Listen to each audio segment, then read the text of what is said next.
Bobby, thanks for coming on. Hey, Carlos, glad to be back. Yes, very pumped to have you on for round two.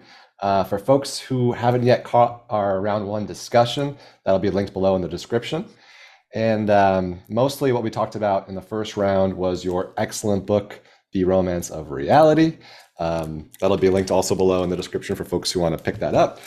And today, what would be great to talk about, I think we're going to cover off, pull some loose threads that we didn't get a chance to cover in the first round.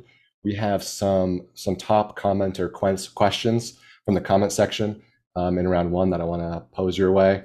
And then also focus more attention on your current work and what you want to do in the near term, sort of this focus around how we can bring these ideas into our daily lives. Those are some of the topics we'll cover in this discussion, and chapters are located below too, if folks want to jump around and hop around to their desired topics. And so to kick us off, to sort of summarize and review for folks who watched round one, or maybe new viewers who aren't familiar with your work, can you provide us with a short high-level summary of your overall thesis? Yeah, from the book, or just kind of the bigger picture of kind of the paradigm that's described in the book? I'd say the latter, because we kind of covered the book last time, so we got a good synthesis of that. But I know that you've learned a lot. Some things have changed in the last couple of years. So it'd be great to get an updated version of that. Yeah, so at my Substack called Road to Omega, I'm publishing content related to this, and it's basically stuff that takes the ideas from the book and tries to apply them to daily life, but also like kind of like self-optimization, but also kind of like optimizing society by thinking about how we can better design our social systems, economic systems based on these principles from evolutionary theory and system science and cybernetics, because we have all this good information about how networks, which is what human society is, and it's what organisms too are, because we're biological networks of cells. So you can use basically the same kind of principles for how we understand how evolution optimizes organisms for how to design like a robust society, and how you can like promote like the most like information exchange in like a network. So you want like, Mm. for example, complexity is kind of a function of two things: how many like parts a system has and how many connections there are between those parts. And you can have more computational power in a system with more parts and more connections, because there's these network effects where, because there's information being exchanged throughout the network, and sort of this optimization process that's done on this like collective level. So there's things that nature has discovered, kind of principles for how to optimize the adaptability and robustness of systems, the resilience, and we're not using that in real life. So basically, the book presented this emerging paradigm, which I wrote about as a scientist from one perspective, but also as a journalist that was kind of in almost like a historian of science in a way. I was trying to see this kind of what I see as this movement to kind of bring the phenomenon of emergence into the picture, because the reductionist ideology that kind of reigned supreme in science kind of ignored that phenomena, such as life and consciousness and culture. Mm. So I saw that was part of the story. I also was seeing this story that there was this growth of complexity in the universe that had kind of been downplayed, because there were some misunderstandings about what the second law of thermodynamics says, and whether that conflicts with that actually doesn't.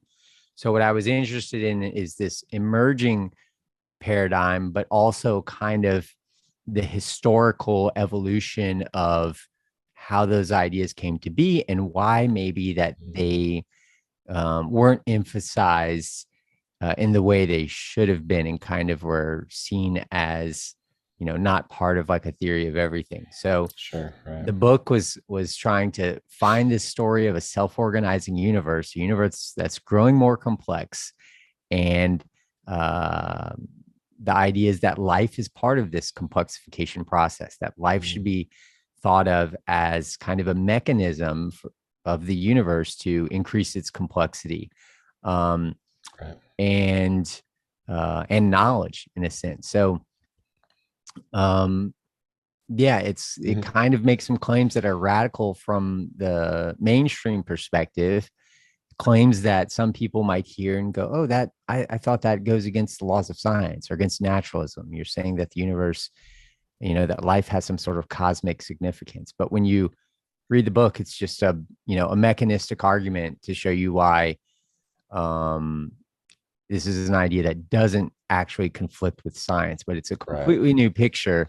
And so the new stuff I'm working on is like kind of like, okay, I've put that kind of hypothesis out there. I tried to cite, all of the studies that Mhm. individually, even if they're not completely like even if they don't kind of express this worldview, they're part of that piece of the puzzle. So lots Yeah. of like research that together kind of adds up to create this picture, but also all of the scientists and philosophers of the past that have had this notion of a Right. self-organizing universe. And there's been Mhm. lots of people, over the last few hundred years that have had this idea. And then it kind of became, fell out of fashion because it kind of went against the mainstream Mhm. ideology. And that ideology really guides, influences science and culture, what's going on at the Yeah. time, influence science more than we ever thought. And so we get these like kind of mistakes. Every theory is going to have Yeah. errors too, and we should never assume that we know everything at the time. So Mhm. yeah, it's a time where I think everything that we thought we knew about the universe can potentially change. Um, Right. and Face then the big transition. question is, yeah. And so if that does change and we all kind of come to this deeper understanding of the world, maybe that can facilitate some sort of coming together with a unifying worldview and like really kind of create the coherence that we need to solve our global challenges. So Mhm. it's like the first Yeah. book's a lot of information and it feels like this academic argument, but now I want to go, hey, this is real stuff Yeah. that if we don't apply this knowledge to, what's going on in the world in our everyday lives, we're not living optimally. Not only that, but like our civilization isn't going to make it. It's almost Right. like we have to have this knowledge to make it. And that makes sense because it's kind of like what the process of life is. It has to model Mhm. the external world to be able to Right. survive in it. So part of modeling the world in more detail is inevitably coming to this picture that sees us as an interconnected part of an interconnected whole. Mhm. And that interconnected whole is the whole biosphere at one level, but in one sense, it seems like this interconnectedness is a deeper interconnectedness that's kind of like at the cosmic scale. There's Yeah. I and, think and that's, that yeah. interconnection will grow. So Mhm. yeah, that's I the think that's big a idea. good, yeah, it's a good summary. It's a big idea. And as you had a couple nuggets in there that I think I want to tease out because you are, and this is something, it's in the book and also in our first discussion, I'd say in the first third of it or so, you do have a rich history, a rich knowledge of the history of these ideas and sort of like the biases and motivations that arose in the scientific communities over the years and the reasons why we why reductionism was so popular and why these ideas kind of went by the wayside and so that's great that you call that out. And I do want to, let's see if we could, for the say the non-technical viewer, right? Because your book, I mean, it does a great job for beginners, I'd say. And it doesn't have like such a big research load going in. You don't need to know so much going in because it lays out the landscape of, say, complexity science and a bunch of other things, physics, etc. What do you think is the simplest through line, though? If you had to, I don't know if you're familiar with Reddit, ELI5, explain like I'm five. If you had to explain your idea, if you had to reduce your non-reductive idea, I have an idea for what that would be in sort of a phrase, but how would you describe it to, say, like a child? Yeah, well, the shortest, so there are different versions, and you kind of hit on the problem with trying to do that in what you just said, because you're like kind of reduce your non-reductive theory. And every time you do that, you lose something. Like Right. Mhm. so the most The simplest way I could explain it in a way that doesn't have any loaded terms, I would say, but even some might say that this does, but I would say that the universe is growing more complex, Mhm. or growing more complex through life, because I don't want to leave out life from that story, because someone could imagine that, planets, stars, galaxies, that's complexity. And then it leads to life. So someone could maybe think that this process could continue without life. And what I'm saying, that life is an extension of this process. And when matter starts organizing itself into these functional patterns, that's what life or adaptive complexity is. When I use that term, it's again kind of technical, but Mhm. basically there's a field of complex adaptive systems, and living systems are complex adaptive systems. So it's kind of a way to just talk about life more precisely.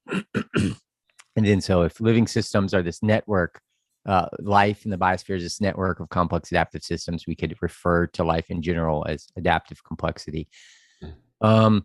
So the universe is becoming more complex through life. But then another phrase I like is that the universe is waking up, or the universe is coming to life.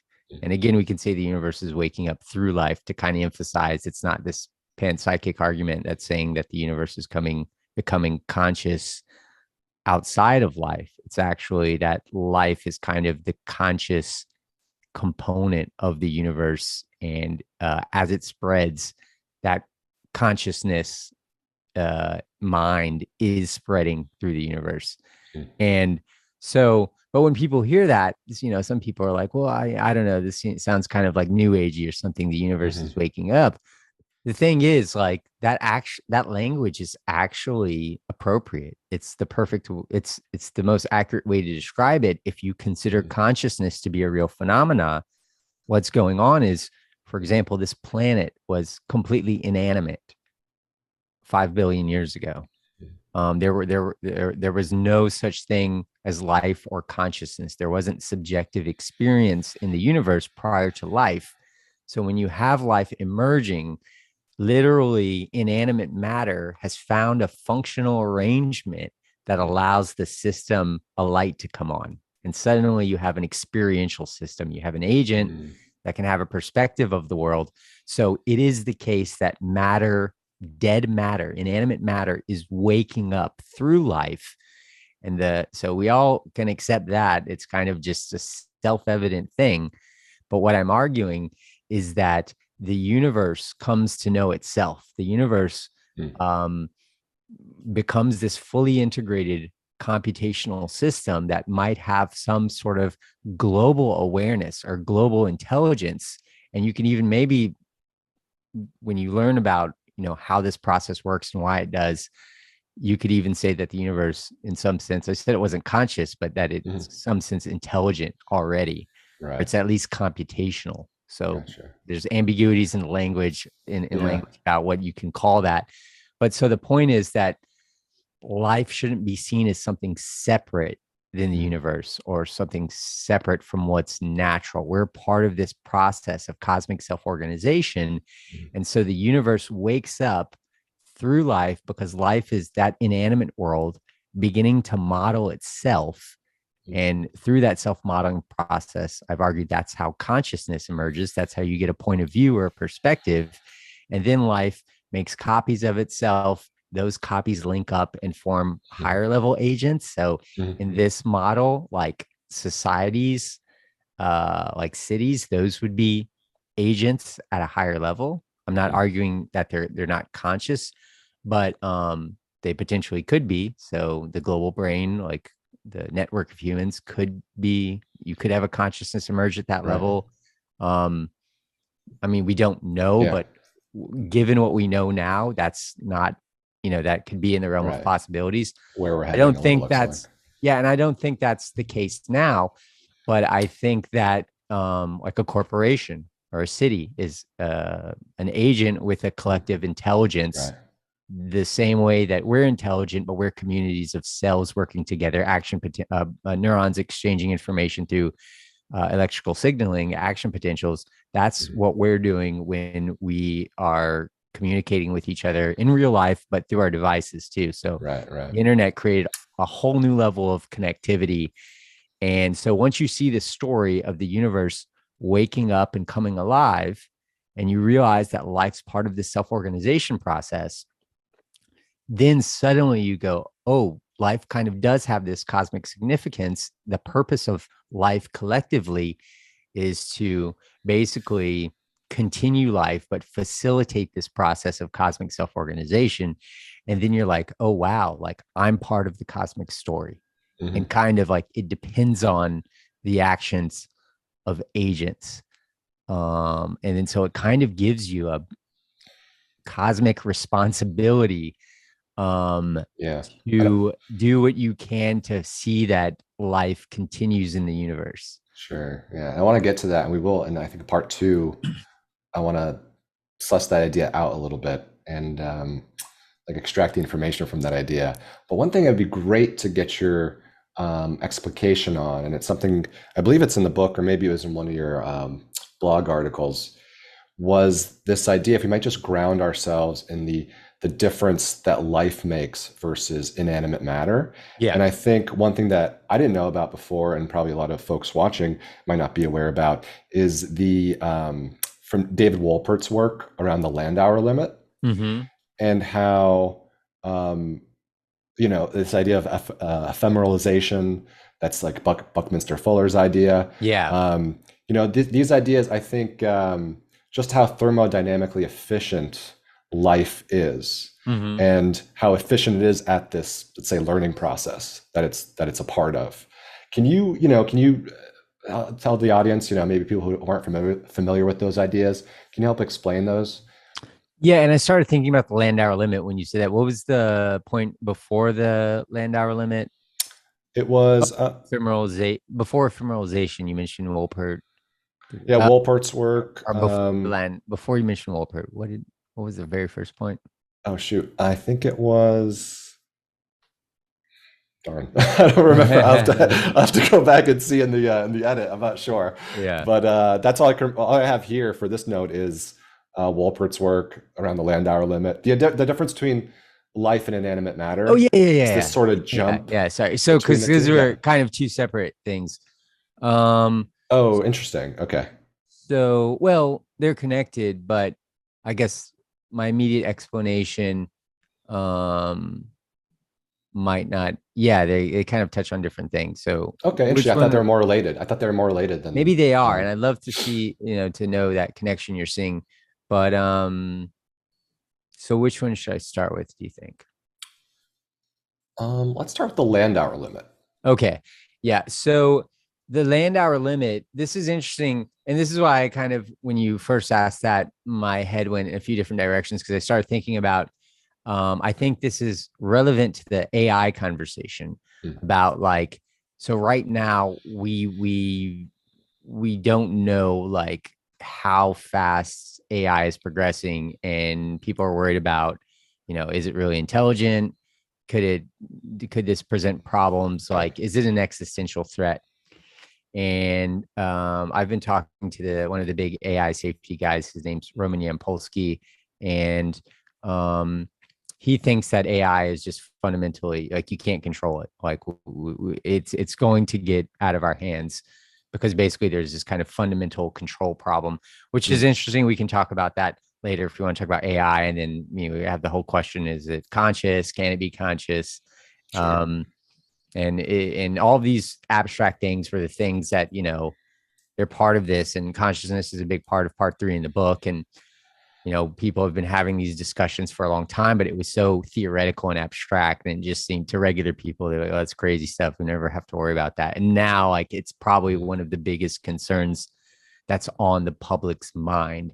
um so I mean, and then there, yeah, so not to get too much off track, but in that thread, he posted one of the articles about this, control problem. And someone was like, well, I think what we need to do is like merge with AI. And he was like, what do we have to contribute to the super intelligence? Like, why would the intelligence, why would the AI even need us? And I kind of pushed back on that. I didn't have a chance to explain myself yet. But so yeah, I'm gonna have a conversation with him on Monday, and that interview is gonna be posted to my YouTube channel, Road to Omega. But basically, this argument that life AI might not be able to fully there might not be such a thing as like a super intelligence. Like AI might not be able to achieve that. And my argument's kind of based on the Landauer limit. So that's why there was that little detour. So what the Landauer limit says, what David Wolpert at the Santa Fe Institute has argued, and he has some nice talks on YouTube called Landauer limit and or the thermodynamic limits of computation or thermodynamic limits in biology, something like that. But basically, what was discovered is that there's this maximum efficiency of like, so an organism is a computational system in a sense.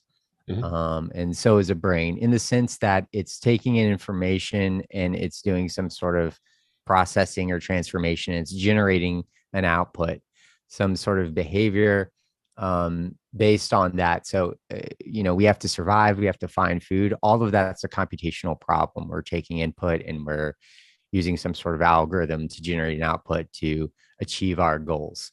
So it's doing computation. If you were trying to build a machine that was doing what a human would do, it would have, it's a very difficult computational problem. I mean, like catching balls. Boston Dynamics is doing a cool job with these physical robots that can jump and do all this cool stuff. But I mean, then there's the whole, then there's Chat GPT that's trying to like, imitate a human, how a human like talks and maybe even like reason a little bit.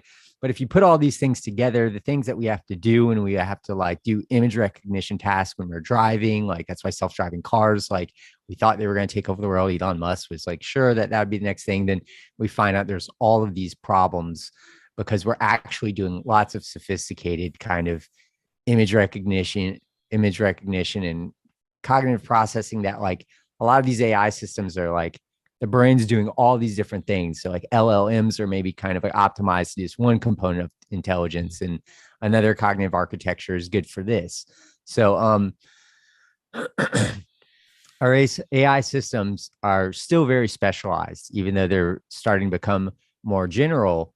And what humans are doing is pretty complicated, and we do it on the amount of electricity it takes to power a light bulb, a household light bulb. Yeah, it's incredible.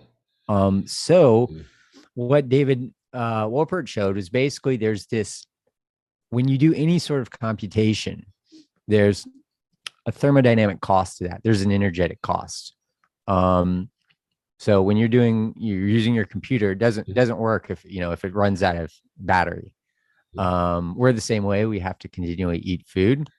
And so you can kind of calculate for any sort of computation how much energy that's going to use. And so there's a limit for how the maximum efficiency for computation in terms of how much energy that computation uses. And what his work showed is that life is doing computation close to the Landauer limit, far closer than any of our artificial systems. So for AI to do what humans do, like it just needs tons of more juice. And that's a concern because, whether it's like AI or blockchain, it's taking up all of this energy and, consuming all these resources that are like resources that, we need, that, we haven't solved this resource problem.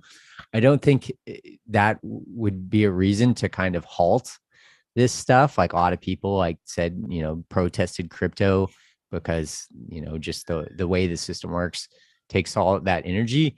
Sometimes we need to slow growth for sure, but you can't stop this regardless, even if you tried. But we're going to find, because we have these needs, we're going to discover like these problems kind of are the mechanism for progress. I explained in the last video, like problems create progress is kind of this principle that I think kind of underlies the advance of life. Like we're always trying to solve these survival problems, and it pushes us to basically progress. But so the Landauer limit, so basically life is doing near optimal computation. And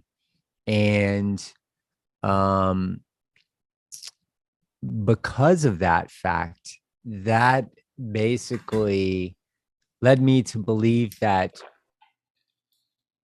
if we tried to make a kind of general purpose AI intelligence, that perhaps we couldn't. And if we did, it would take so much more electricity that compared like kind of if you were going to compare those systems like pound for pound, that the AI system won't be able to reach, or maybe would be kind of equivalent, because it would be going up against that Landauer limit as well. So maybe super intelligence isn't in the cards, because basically we can get these systems to be really good at these individual type of cognitive tasks.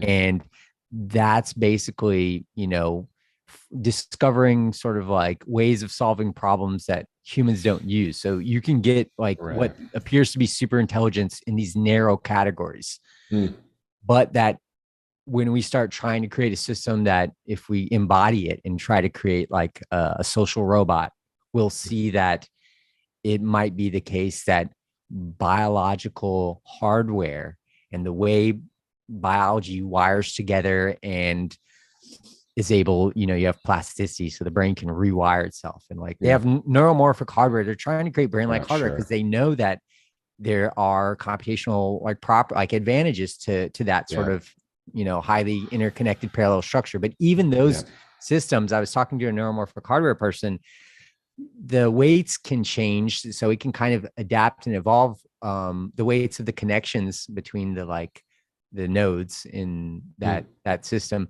but it can't grow new connections. So it might be the case that just silicon based hardware can't achieve the type of and so but the thing is, this point can advance that conversation, because it's easy to go like, we don't know and nobody can know. But what I'm arguing is that this can be a clue to the limits of that.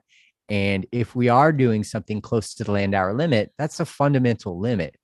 And so what I'm arguing is that if we really understood all of these systems and intelligence in the way we might in 100 years, we might realize that biological evolution is a process that has been using this kind of optimization algorithm that we'll talk about and we talked about last time, but it's using the evolutionary algorithm. So variation and selection is how learning works. Trial and error learning, variation, selection, it's like the same thing. So evolution is doing, it's an algorithm to kind of solve this problem of the system, like staying organized, like staying in existence. Out of equilibrium, sure. Yeah. Right. And so one thing this reminds me of, sorry. Well, I was just saying, so the algorithms, so what David Wolpert also showed, there was like a Netflix contest that was like trying to find like the most optimized algorithm for people like searching their thing. And I think he developed, like he wrote a paper or something that won the contest. And he basically showed that like when you have no knowledge, there's no more efficient search than a search that kind of starts out like randomly, this kind of like variation and selection algorithm. And it's called the no free lunch theorem. I think that's what that's based on. I've heard of that. Yeah, sure. Yeah. And so basically what I'm saying is that the design of biology has been optimized by potentially the best algorithms that nature can find over 4 billion years. And so I believe that basically AI is just kind of supporting the network of life that already exists and increasing the computational power and number of nodes, but that AI is going to serve a kind of support role. The way in the brain you have neurons and you have glial cells, which are support cells, and they allow for more efficient information exchange. So this reminds me too of, are you familiar with polycomputing? Have you ever heard that term before? No. Yeah. So I guess it's based on Wolfgang Pauli. So is it? Possibly. Pauli, I mean, Pauli. Oh, no, not that. It's actually funny you mentioned that, because I just went, this past Saturday, I went to a play at the Jung Society of New York, and it was a play about Carl Jung and Wolfgang Pauli's therapy sessions, and it was an interesting Oh, 2 hour wow. play. I got to find out Yeah, about that it because I was mean, written. Wolfgang Pauli was like a Yeah. well-respected physicist and was known to be, he was kind of against like pseudoscience and stuff like that. But then he really, he realized that like the physical story wasn't the whole story. And then had Hmm. this relationship with Carl Jung where it was like, yeah, I mean, they thought there were like dream analysis and, you know, there was stuff that, so I don't know It was much about very the interesting. relationship, but I want to So know more.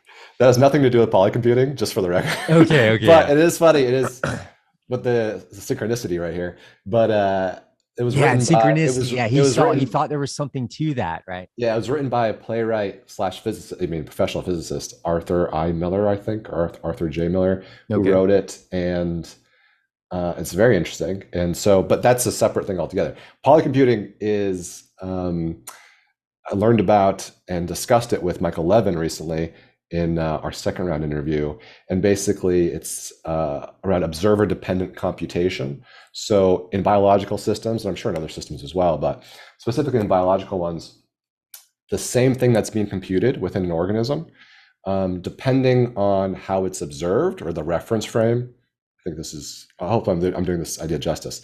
It's observer dependent. So the same thing can be computed, but what's extracted from that, the information that's extracted, the utility that's extracted from that is different based on the perspective of what within the organism is viewing as being computed.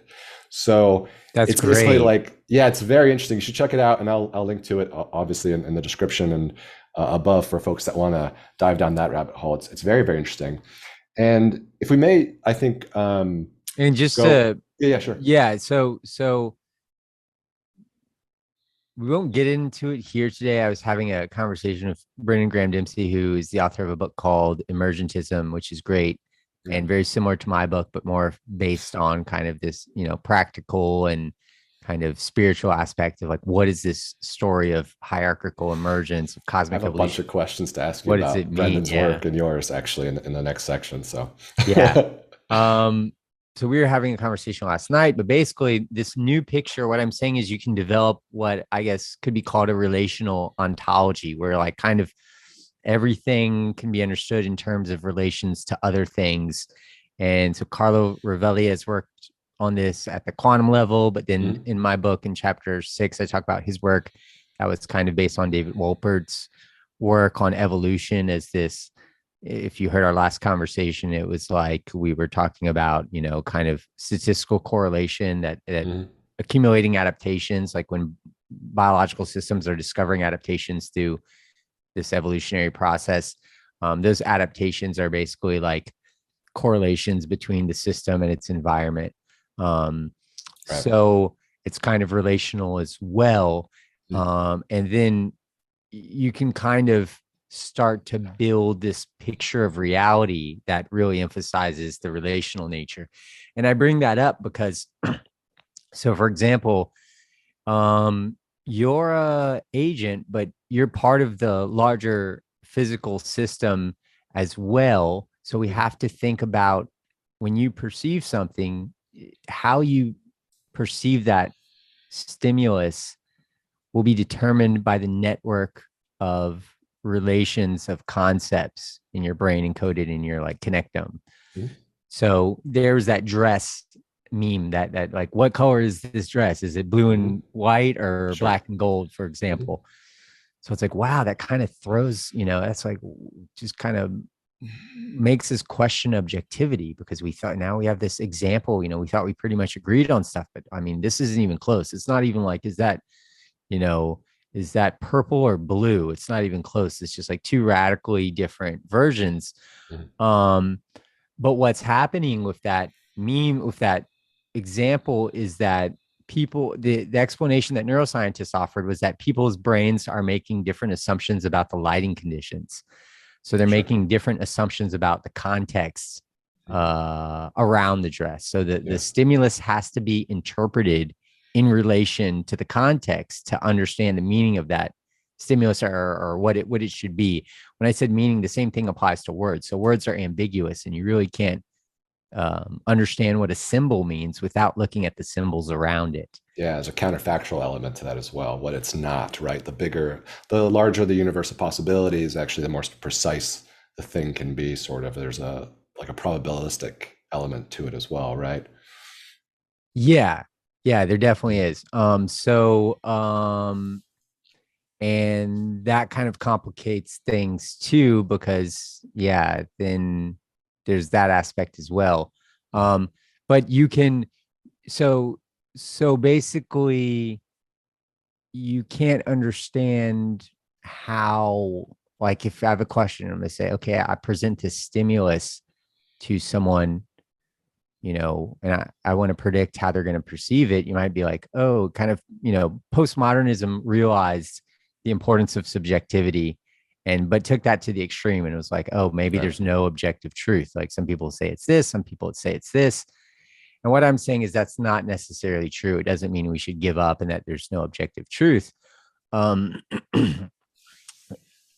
what's going on is that if you had a map of that person's brain and you understood that how that corresponds to like this higher level association map, sort of like an understanding of like the software, the connectivity, the map at the software level and the connectivity at the hardware level, you could then make predictions. If you understood how that stimulus would fit into that network of concepts, then you could understand, oh, this person's going to see it this way, this person's going to see it that way.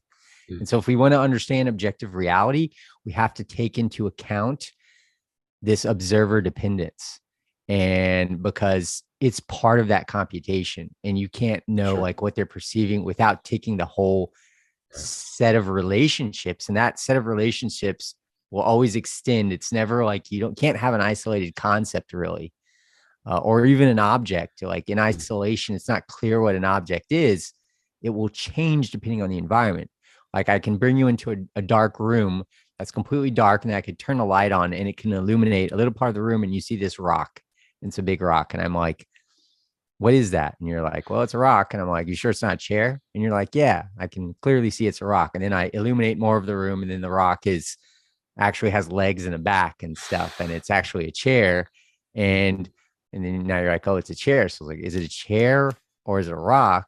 And now that it's a chair, does it cease to be a rock? Like, there's all these like kind of interesting questions you see when you see this kind of relational thing.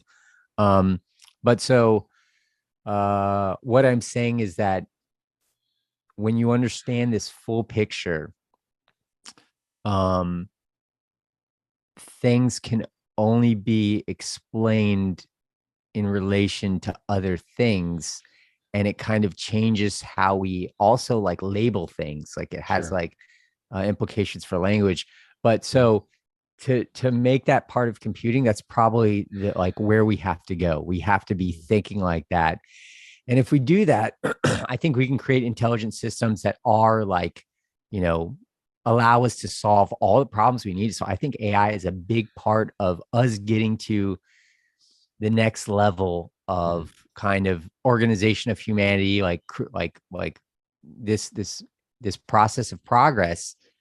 AI is part of that. It's a product of life. Sure. Yeah. And Cool. so yeah, so the Landauer limit, to sum that up, maybe we're not doomed, because maybe life is already optimized for computation, and maybe even super intelligences, or we would call them that, something like that. If AI emerges, I'm not sure that it's going to make life um like redundant, for Yeah. example. Right. So Right.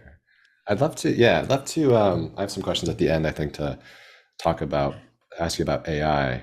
But if we could turn back to cosmology, so the other side of it, yeah. cosmology a little bit, and something that I think is one of the stronger rationales for the thesis of your book. And maybe you've read this book, Just Six Numbers by Martin Rees. I haven't, but I Yeah. like Oh, Martin you Rees a haven't? lot. Oh, you probably know his work. Yeah, but I know his work. Yeah. I'm a few chapters in, and I think it ties into your work very, very naturally, because it's what you present, the synthesis you present is a solution to the fine-tuning problem, right? And I think a lot of folks, they could use sort of a primer on that topic. around the cosmological constant. This book's called Just Six Numbers. So it's, as he puts it forth, the deep mystery in cosmology around why there are these precise values for, he lays out 6 cosmological constants. And as far as I know, there's no answer as to why these constants are laid out as they are, but your book provides sort of a synthesis that makes sense of that. Yeah. Can you talk about that a bit? Yeah. And I didn't talk about the difference between inanimate systems and living systems that you mentioned earlier, that we were going to connect to the Landauer limit. But let's come back to Oh, I that think you later. did. I think you did. I think, yeah. Okay, well, Yeah. not in the way that I wanted to, but let's come back Oh, later, because it's okay. really, it gets into the free will. If we get into the free will talk, Oh, all right. super important for kind of like self-development and like understand, like there's so much debate and controversy over whether we have free will or not. So that would be cool to address. So Martin Rees was kind of one of the first physicists to talk about this fine-tuning problem, I think probably in the late 70s or early 80s. And Paul Davies was another one. But what physicists started to realize was that, so there's certain constants in nature, like the force of gravity or the strength of the weak and strong nuclear force, or like the specific value of the charge of an electron, for example. So there are all these specific values in nature that we found out don't really purely come out of what would be kind of an objective mathematical model of the universe, at least from the perspective of kind of these like reductionist theories. Like basically what the physicists explained, people like Martin Rees, was like, these numbers are not what you would expect. Like, Yeah. So I don't want to say like it's not what theory would predict, because if we had the right theory, it would predict it. But given Sure. the kind of paradigm before, and that life didn't have this cosmic significance, you wouldn't make these kinds of assumptions. So what they saw was that any kind of tweak to these values would lead to a universe with no life, possibly no structure at all. So then that's kind of changes the game, because it tells you something you didn't know before, but it's kind of vague too. It's like, what does that mean exactly? It's okay. What it means is that if there's only one universe in all of reality, and it's kind of randomly selected, it just arbitrarily like appears, like it just accidentally, like there's just one universe and there's no intention, there's no purpose or anything to it. If there's one, basically what the fine-tuning issue shows is that you could imagine every possible combination of those parameter values for any possible universe. And every other combination gives you a universe that cannot have any structure, really. A lot of time, like if the force of gravity was changed, what would happen is, like, if it were less than it is, the universe would have just had this runaway expansion and nothing would have condensed to give us like atoms, and definitely not life or anything like that, but not even really structure. Like we wouldn't really have a universe capable of supporting any kind of system. And then if it was too strong, everything would have like condensed such that like everything would just completely like go into like a singularity, such that you again wouldn't get that. So the idea is that if we only have one universe and it's kind of accidental, then it could have been any combination of those different parameters. And it's strange that we have this very particular setting that happens to be what is necessary to produce structure, but also to produce life. And so the anthropic principle is kind of trying to understand the fine-tuning problem. It's saying, okay, well, then how do we explain that? It seems completely overwhelmingly probable that there's one universe and that it just happens to be this one with the magic parameters. And so when physicists discovered that, some are saying, like, we have to consider that the system has a design. And then that, like, Paul Davies wrote a book called The Mind of God. And, probably a lot of people, like, there's this ideological war between atheism and religion. And there's stuff going on, to talk about the influence of culture.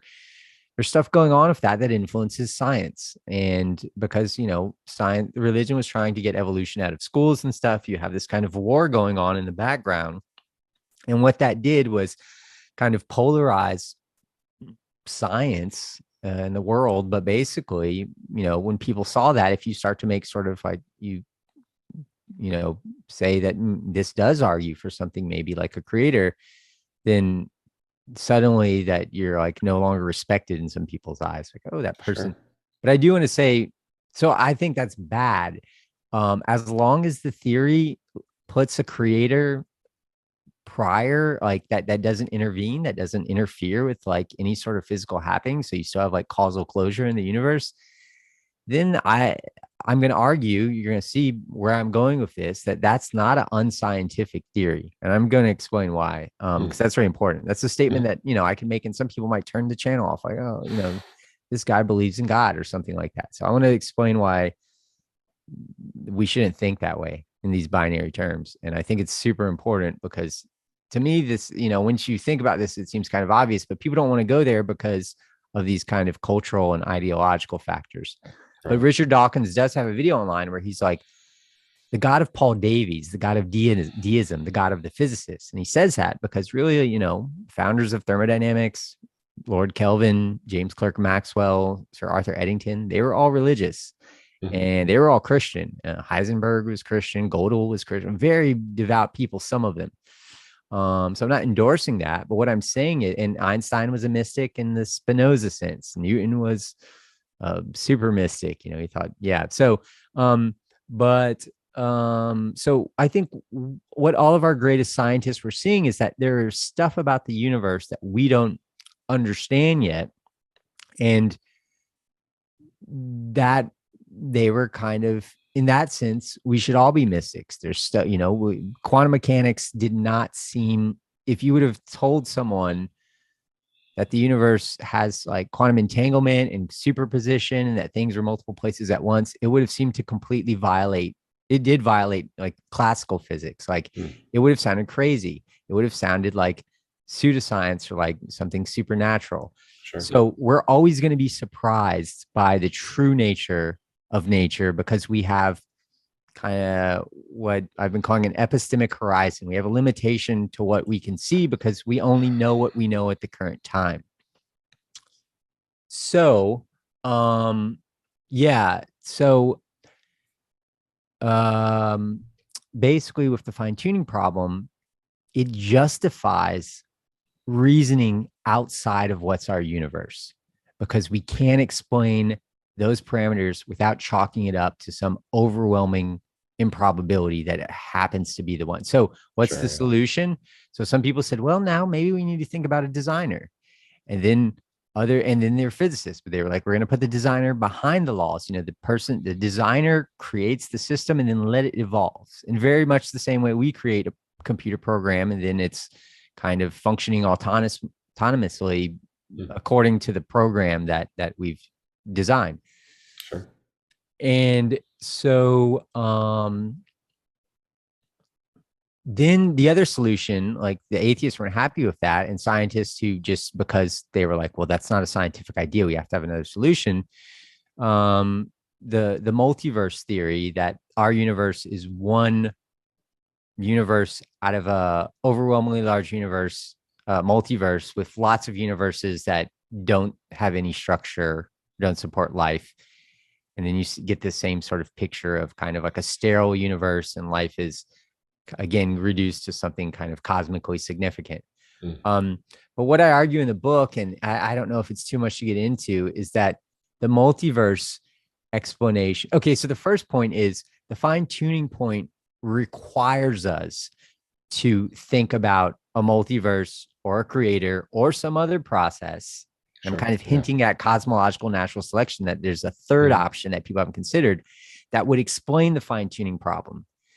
And that's important because, people can make an argument based on epistemological sort of reasoning about like what we can know, like, or how we should do science.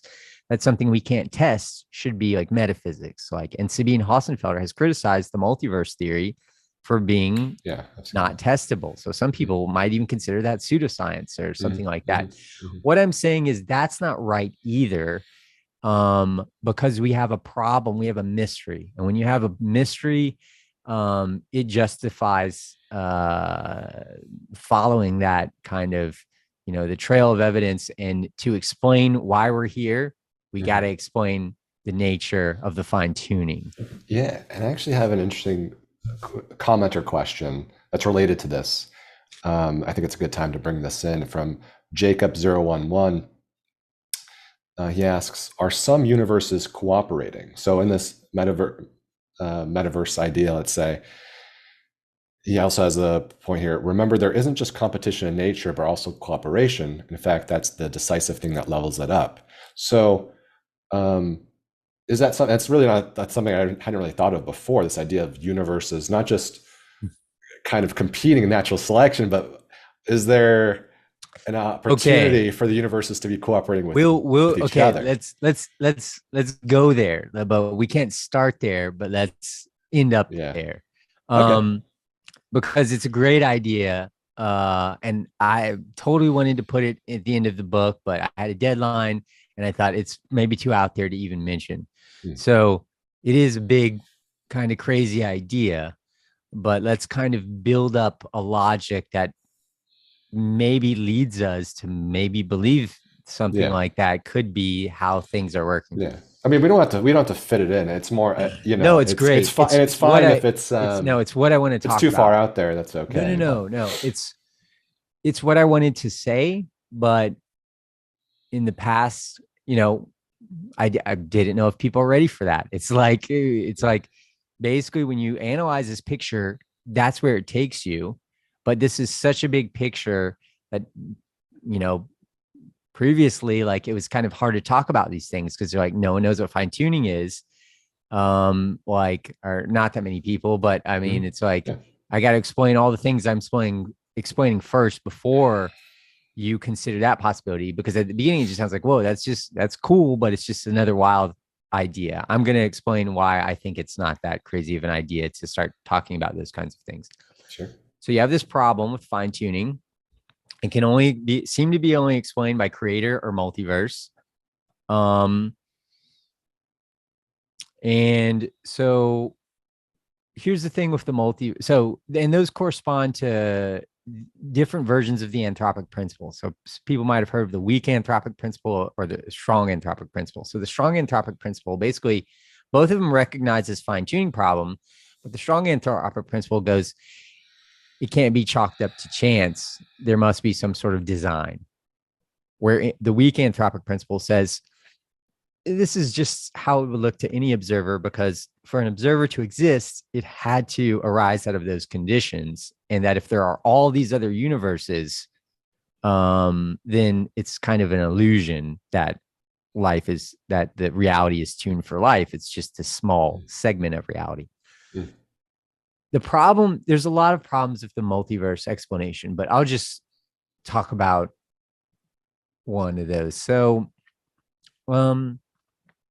there's a lot of baggage that comes along with it, because as soon as you go with the multiverse scenario, it's not known whether there's like infinite amount of universes or just this extremely large amount of universes.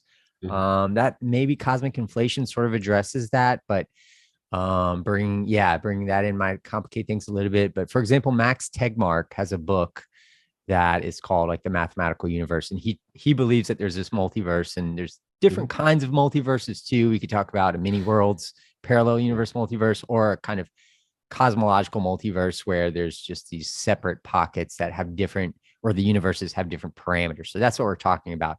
Where the mini worlds multiverse is like one universe, one set of parameters, and then you get all this branching that has the different universes. But so this is the idea that all these universes with different parameters, but you would also have a bunch of copies of this universe with the same parameters as well. You would have this giant set of universes that exists in the multiverse, which would represent every possible combination of every parameter. And then you have a bunch of universes that'd be different copies of universes of the same parameter, I guess. So it leads to all these crazy ideas like, oh, there's a universe like with you in it, but you're a clown, for example. And there's a universe where okay, I'm down for that.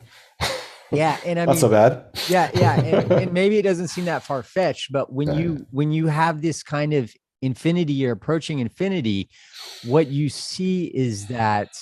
So, for example, if that is the case, and you push that to every extreme, you get all of these weird things. So you'll have a universe, for example, where the first people trying to understand statistics flipped a coin, and the first 1,000 flips were all heads. Sure, right. That universe would exist too. Mm-hmm. And then science would be completely turned upside down because every statistic, like it would be 50-50 in that universe. It would just be a random string of heads. And then you could imagine they get one tails, but they happen to be in a universe where, like, so then they get a tails. Like, what's going on? The laws change. Like, it was always heads. Like, it seemed to be like that you would never get tails. And then they get heads, and, they get tails. Now we have to, rethink our theory that just violated it. But then in that universe, it could be the one that by chance, then after that one tail, they get 1,000 heads again. And then, like, even in one universe, the people who are like, oh, we're going to replicate that experiment, there would be a universe where they try to replicate it, and then they just by chance get like 1,000 heads too. Yeah. So like,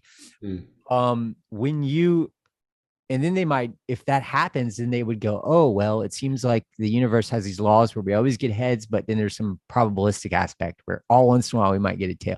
So what I'm saying is just kind of a weird, kind of absurd example. But when you push the multiverse theory and you follow the logical conclusions, you get all kinds of weirdness that I'm arguing has much or more baggage than a creator explanation. Right. Here's where I really explain. Understood. Yeah. So here's where I try to flip the creator thing on its head. So we are creating virtual worlds with digital agents, and they're not conscious yet. And we don't know if we can do that, but we might be able to do that.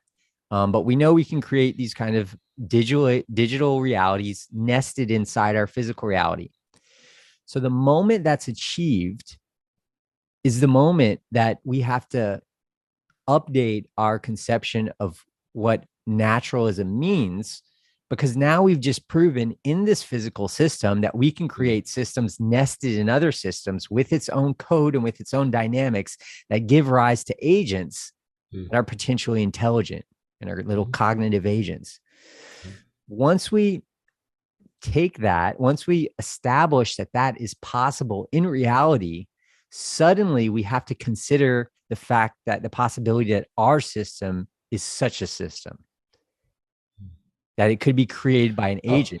Simulation theory. Simulation theory is. Right. Yeah. Mm-hmm. So what I'm saying, if you have a theory of intelligent design and the designer doesn't interfere, they just created the system and let that system evolve, then there is no meaningful distinction between an intelligent designer theory of like a deistic theory where he doesn't interfere, not a theistic theory, and the simulation theory. They are the same theory.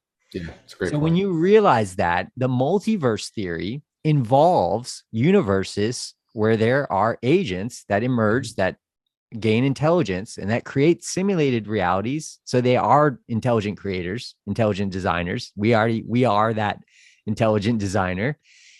And then once you realize that, then the multiverse contains gods. It contains creator agents that make new worlds. So it doesn't get rid of the God thing. You can take the intelligent design theory and it becomes it actually would happen. Like that has happened in our universe. So the multiverse of Max Tegmark would contain created universes. So like it doesn't get rid of the baggage of a creator. It kind of puts it in it. And so that's what I'm saying, that it is a completely legitimate scientific theory to think that our universe could potentially be created by an intelligent agent. It is what the simulation theory is. Mhm. And that's completely consistent with naturalism too. Just all you have to do is suddenly we have to expand our conception of nature to take into account the possibility that our universe is a universe nested in a larger base reality, so that there are levels. The way I'm saying our universe has these hierarchical emergence of this phenomenon, that reality emerges in these levels, that process could be larger, and there could be levels such that we're created by some sort of intelligent agent, which would then also have to be explained, because it's in a reality too. So basically, some people would hear that and they would go, okay, I agree with what you're saying, but that's a different conception of God than specific organized religions. Yes, absolutely. It's not the same thing as those specific things. But if someone had that, if someone has a worldview where they're like, I think there's a design to this universe, I think we might have been created by an intelligent agent who has some sort of goal or purpose for the universe, or some intention, and maybe that's why there's a moral arc to this sort of complexification process. That shouldn't be an idea that like ruins your career if you're a scientist, or if you're a person, like puts you into the crazy or woo category, or even pseudoscience. What I'm saying is that is an actual theory, and because of the fine-tuning problem, we may be a product of an intelligent agent's design, or a collective of agents. It could be like a civilization, but it doesn't really matter if it's collective agents or an agent, because again, if they're working collectively, that's equivalent to an agent. So it doesn't matter how you use the word. The third option is cosmological natural selection, which Lee Smolin came up with. And it basically says that the fine tuning, maybe there's another explanation, that in his model, basically, the universe, our universe was created, the moment of created kind of corresponds to the Big Bang event, and it's a singularity, and that we had, that created like space time. And then when black holes form in this universe, basically, we know black holes are singularities too, and that black hole forming in the universe would be a baby universe being created, and they would be correspond to a Big Bang event in that universe. So then you would have a universe, a model where you have a universe that reproduces through the creation of Big Bangs. And then you can have that gives a natural selection mechanism, because some of those universes will create more black holes, and then more the offspring universe basically inherits the parameters of the parent universe, but with some sort of little bit of variation. So then you get a mechanism for universes that are good at creating black holes. And Lee Smolin, makes the argument that, I mean, it's known that the conditions for creating universes that are stable enough to allow for the emergence of structures that, like stars that create black holes, are the same conditions that allow for the emergence of life. So we can explain the life-friendly nature of our universe with this cosmological natural selection model. And then we explain the design, because there is that fine-tuning, but we don't need an intentional creator, because we have this process. But here's the thing. So it might sound like the perfect solution.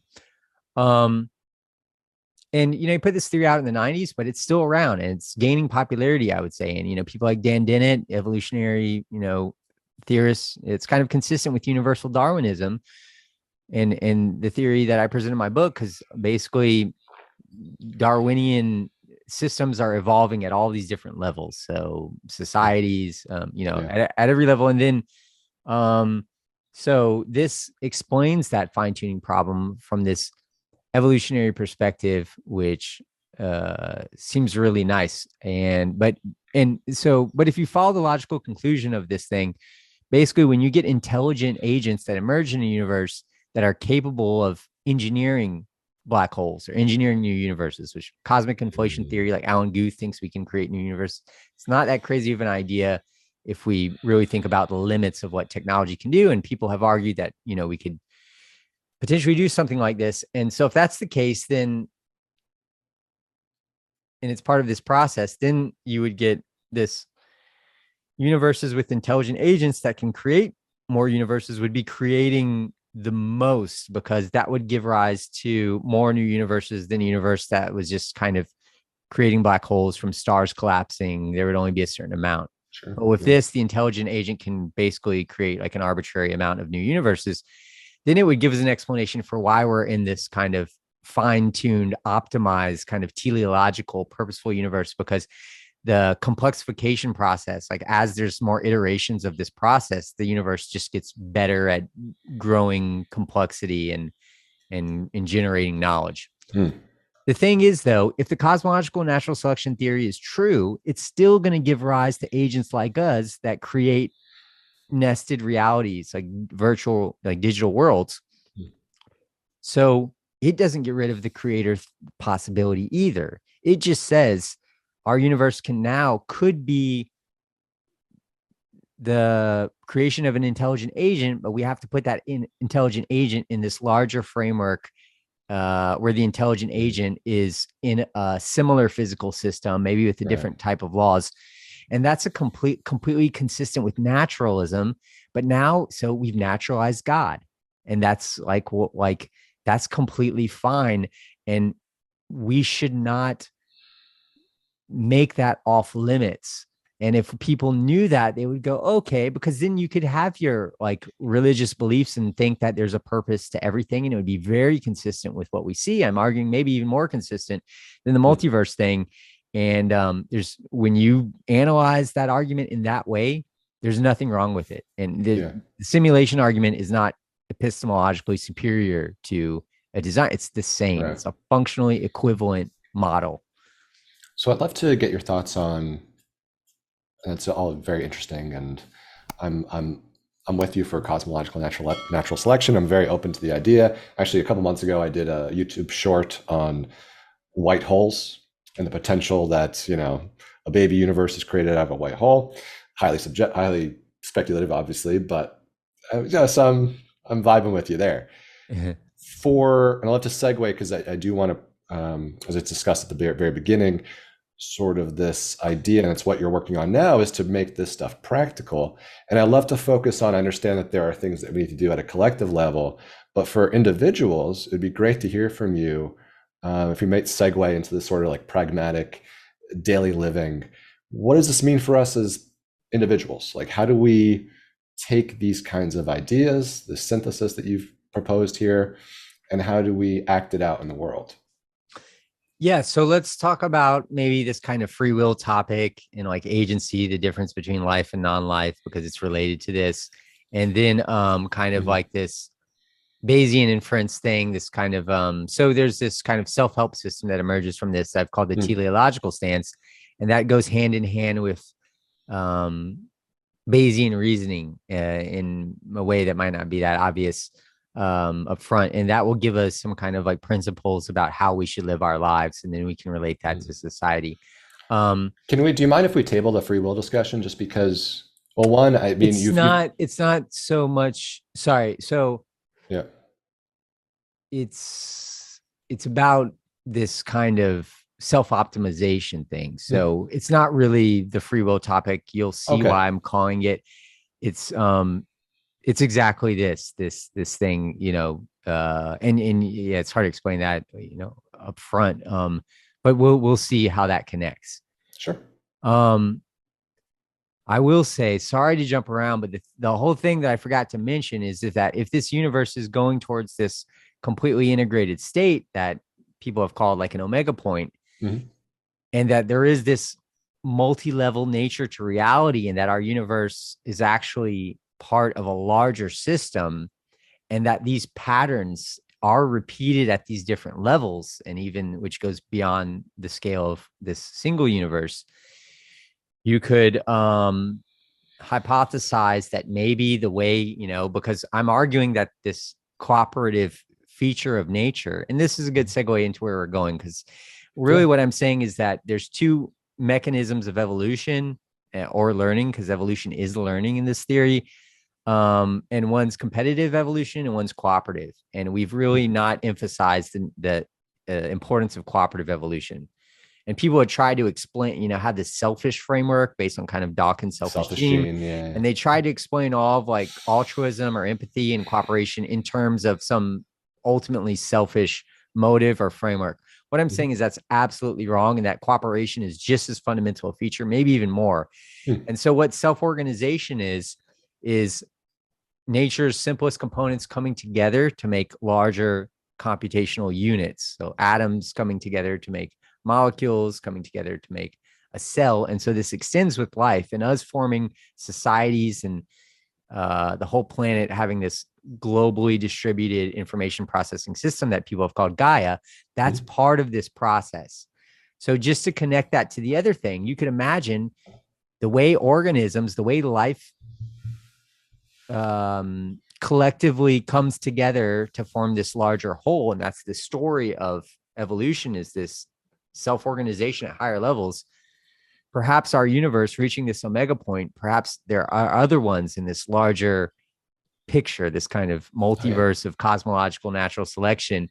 And perhaps that when we reach this integrated state, maybe there will be some sort of informational connection between other universes, and that together there's another level of emergence at the cosmic scale. And that's what your commenter's question was getting at. And so I felt like I had to talk about the other stuff first.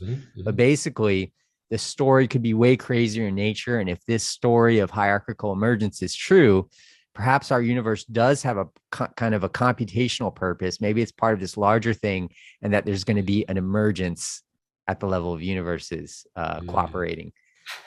But it's totally out there, and I didn't put it in the book, but I love speculating, because if this story is true, that's within our universe applies larger, then that I think would be the best speculation. So it's really intuitive, like really insightful and perceptive that person came to that hypothesis. Okay, so now how is this practical? Okay, so here's the large story. We are agents embedded in this cosmic evolutionary process of hierarchical self-organization that occurs through these phase transitions where units come together to make larger collective units with more computational and causal power. And that's the story of nature. And so when we understand that story, then we can start to define a purpose for life based on these kind of naturalistic grounds and reasoning. So you could say we have a world in which there's this tendency for things that aren't bound by gravity, like inanimate objects, don't really fall apart the way other systems do. But things like living systems, things that are dynamical systems, have this tendency to fall apart. That's been described by the second law of thermodynamics. Sure. More complicated than that, because there's different definitions of entropy. But this, what Boltzmann described, this statistical entropy where things fall apart, we have to resist that. Any organized system, any conceivable ordered system, any agent that exists anywhere in the universe, so this applies to aliens, has to resist this tendency to fall apart. And that was the big mystery. If things fall apart, how is life doing that? And Schrodinger, in his book, What is Life, in the 40s, wrote, well, life does that. This seeming violation of this tendency to decay is achieved by it extracts energy from the environment. And as long as it can find that energy, it can maintain its structure against this tide of entropy. Of course, when it's maintaining the structure, it's using that energy and it's dissipating that energy and creating heat. So it's producing thermal entropy. So it's still, but we're just talking about, and that's why I think in the book, I really talk about distinctions on what we mean when we say entropy, because those are actually kind of different concepts. They're the same in a way, but and that's too much to get into here. But basically, there's a tendency to fall apart. To resist that, we have to extract energy. We also have to avoid threats if we don't want to die, because if someone stabs us, then all of our physiology falls apart. They puncture our Markov blanket. They puncture the barrier that's separating our internal states from the external states. And then we go to equilibrium, thermodynamic equilibrium. So the state of maximum disorder. So we want to resist that. To resist that, I say, we said we have to get energy, avoid threats. But how do we do that? We have to have a map or model of the world.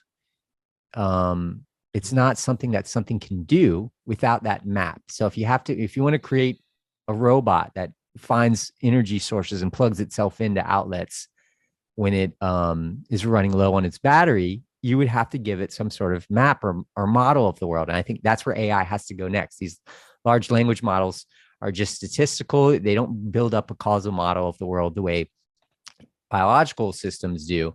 Mm. And so that's something that we need to do. But so life has to model the world. We do that when we're learning. We're born, and then we start to observe the world, and we start to interact with the world. And the active inference framework, that's kind of based on Carl Friston's theory, free energy principle, Bayesian brain hypothesis. That's what it basically says, that our actions in the world are like miniature experiments. And through these interactions, we're kind of doing this Bayesian thing where, like, let's say I've never been, you can imagine I was a baby, or you can imagine that somehow I just have never been on Earth, maybe like an alien transported here, or not even in this. My point is, if I never interacted with this glass on this table, if I was just suddenly here, like a baby, but babies can't do this, but I wouldn't understand that gravity was a law. I might think, oh, you lift this up and then it just keeps floating. And that's actually, in space, things like float. So that's something that we take for granted. But even doing any interaction with objects, you're starting to map the kind of causal structure of reality. And then you also don't know how you interact with it. Like, you've never programmed like a motor movement. So like when you try to reach for this, like, you don't even know if it's going to work, and you might like miss. So it's like, then you don't get to your goal. And when you don't get to your goal, you don't get a reward signal. So in humans, we get like a little a little hit of dopamine. There's a little reward signal associated with the limbic system that allows for reinforcement learning. And so we're constantly doing experiments in much of the same way that, a science experiment would be carried out. We're observing the results of our experiment, and then we're updating our internal model of the world to be more accurate regarding the real nature of reality. So we're updating our model to more accurately reflect reality. So we're optimizing our model all the time. But of course, not everybody's optimizing their model. If you're not learning stuff, and if you're not like curious, like you're not updating your model in the face of evidence, like you learn something, but you just ignore it because it's not in line with your ideology. For example, let's say you ignore evolution because it's not in line with your ideology, then you don't have as good of an understanding of how the world works, and you won't be living optimally in most cases. So what I'm saying, okay, so we understand learning, and we understand how we're modeling the world, and that we have to model the world to actually stay in existence, because we have to do things like we have to find food, and we have to interact with others and avoid threats and find shelter and stuff like that.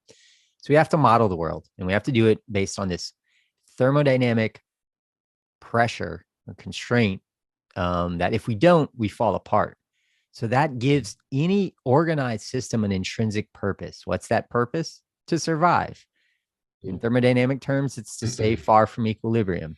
So we've just defined in naturalistic terms how life has a purpose.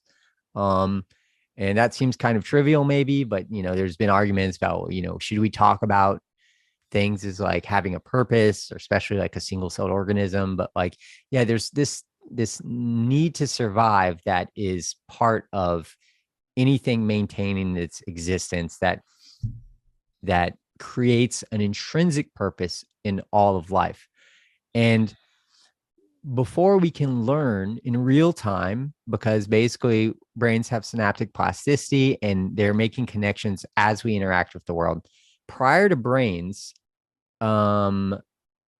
evolution was the mechanism of learning. So learning occurred at the level of the population. And by that, what I mean is like, so you have an organism and it can't really learn, doesn't have a brain. It's like a single-celled organism. But when it makes a copy of itself, its copy has a variation on its genetic template. And then you get a different organism design. And that one could be better adapted to the world or not. If it's less adapted, it will die out, and that template is removed from the population. So the robust templates with functional designs get to make more copies of themselves.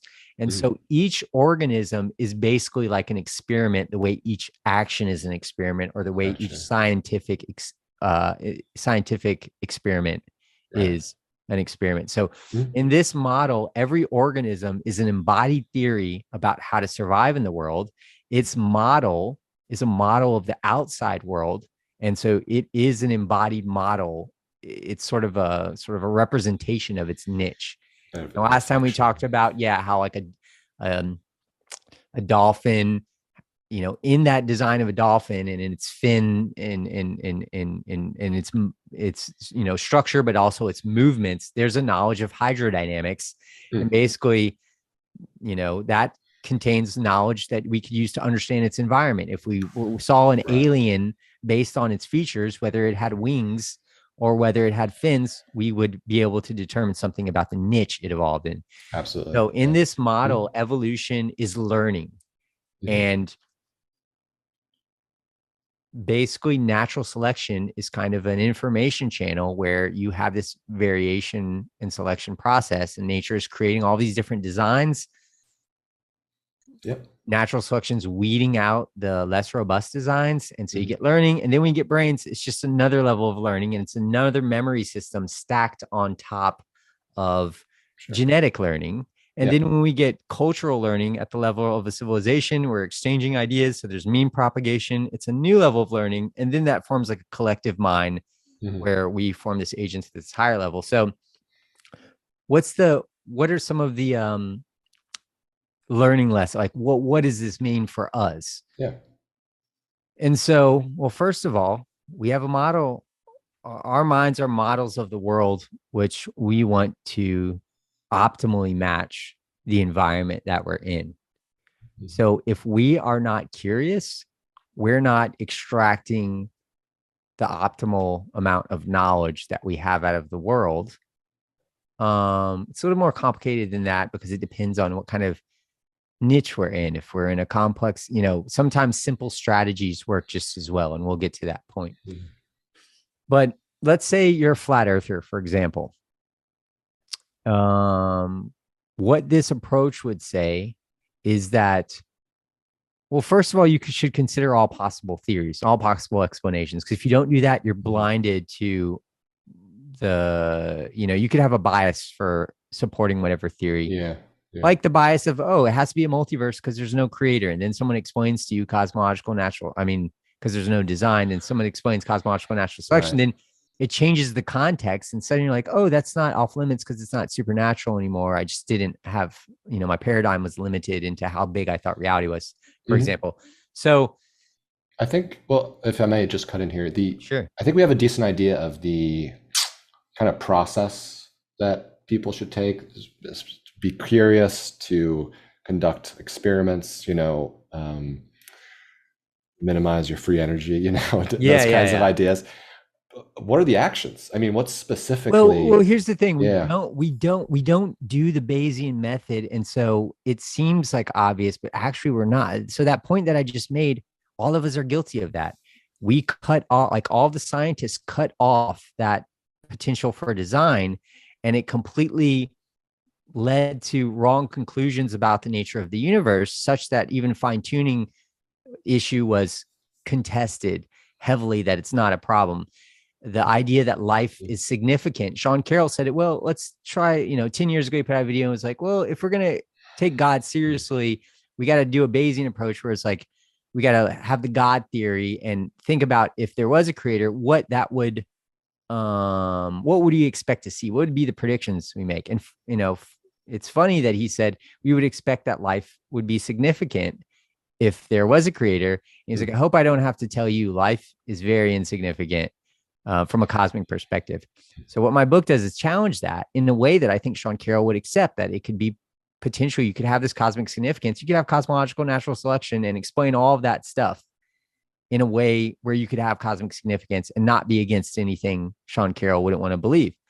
So my point is, we're not being optimal, not even close. And it's actually the source of most of society's problems. So we have to be Bayesians. And to do this, we have to consider all possible theories. So if the flat earther wants to, consider that as a possibility, that's fine. And just as a good approach, maybe we should never give anything a zero probability, pretty much, because, and that sounds crazy. Like, oh, you want to, assign you think that the flat earth thing could be possible. That's not my point. My point is, if we had this discussion 1,000 years ago, everyone would think that the round theory would 100% be like, there'd be no way for that. Like, they would assign that no probability, because they'd be like, what are you talking about? If it's round and it's floating in space, we would just fall off. You're like, oh, well, you don't fall to the ground. There's a force, that's gravity, that even if you're upside down, it will hold you.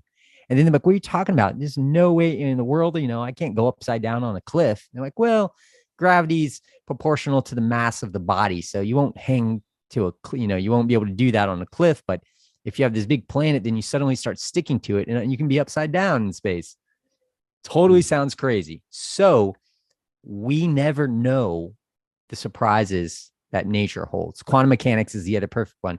Oh yeah, particles, atoms, you keep going down at the lowest level, and subatomic particles are in multiple places at once. Oh, they're in multiple places. How does that work? Well, they're not even, I don't even know, if you can't really say they're multiple places. It's just kind of like they're smeared out. They might not even have an existence. It just sounds crazy. Everyone would have said that's pseudoscience. They would have had no room in the classical Newtonian model for that. Doesn't make any sense.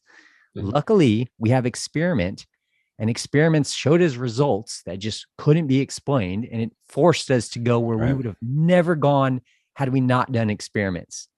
And that's important too, because the experiments, that's how we start to make progress. We have to test our ideas. Sure.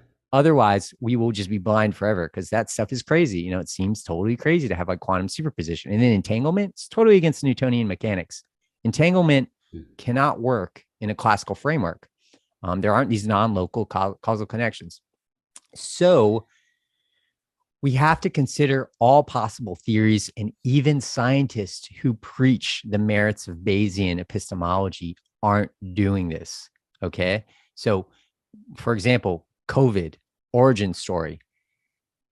A couple years ago, it was like the lab leak hypothesis was off limits for cultural and ideological reasons, which is understandable, because there were the thinking was that there were hate crimes being committed against Asians because people were blaming China. But what that led to is that anyone considering the possibility of a lab leak was told to not, like, that was a conspiracy theory and it was like wrong think. And I mentioned the possibility to friends. I was like, but we don't want to just completely rule that out, because of course that could happen. I mean, we have these, bio warfare labs. I mean, that's so, and then it was found out that there is this, lab in, I don't want to get political really here. I mean, I do in the future. I mean, that's what this is about. But something came out like a year ago where it was back on the table, and it came back up on CNN. And what I'm saying is that is terrible for society, because they don't know who to trust, because someone told them it was off limits. Same example with the masks. CNN, as soon as the pandemic really hit, it was like masks aren't effective. And then later they changed that thing. So it's like there's all this confusion. And then there's another level of confusion, because when you do that, you say something and then people find out it wasn't true, or that you were lying because you wanted to save masks for healthcare workers, whatever it is. There's an effect too, where those people then stop trusting you as a source. And that affects this Bayesian process too, because now the people who are against that, they don't want to consider the possibility that, for example, masks are effective. So this Bayesian thing is how we have to approach how we operate in society in general. And when you take a theory off the table, that's doing something bad. And people will notice that you aren't doing this Bayesian approach, and then they lose faith in you as well as like a trusted source of like reasoning and logic. Yeah. So the first thing you do is you want to consider all possible theories. Then you want to write down the evidence you have for each possible theory. And you want to attribute a likelihood rating to that possible explanation for the natural phenomenon being true, given what you know. So you would write down all the different theories for the different origin stories for COVID, for example, and then write down the real facts based on stuff that you can make some sort of argument for. There's some studies or something like that. You want to do the best to make those claims based on something tangible. Now that's not good enough because we don't know everything about the world. So what you do, the next step is you make predictions. You say, if this theory is true, if each theory is true, what predictions would they make? And let's do that experiment. Let's go look for what we see that we don't know, or actually design an experiment to test those predictions. And then based on the results of those experiments, you go back and you adjust the likelihood of each of those things. And you often find out new stuff that you didn't know before.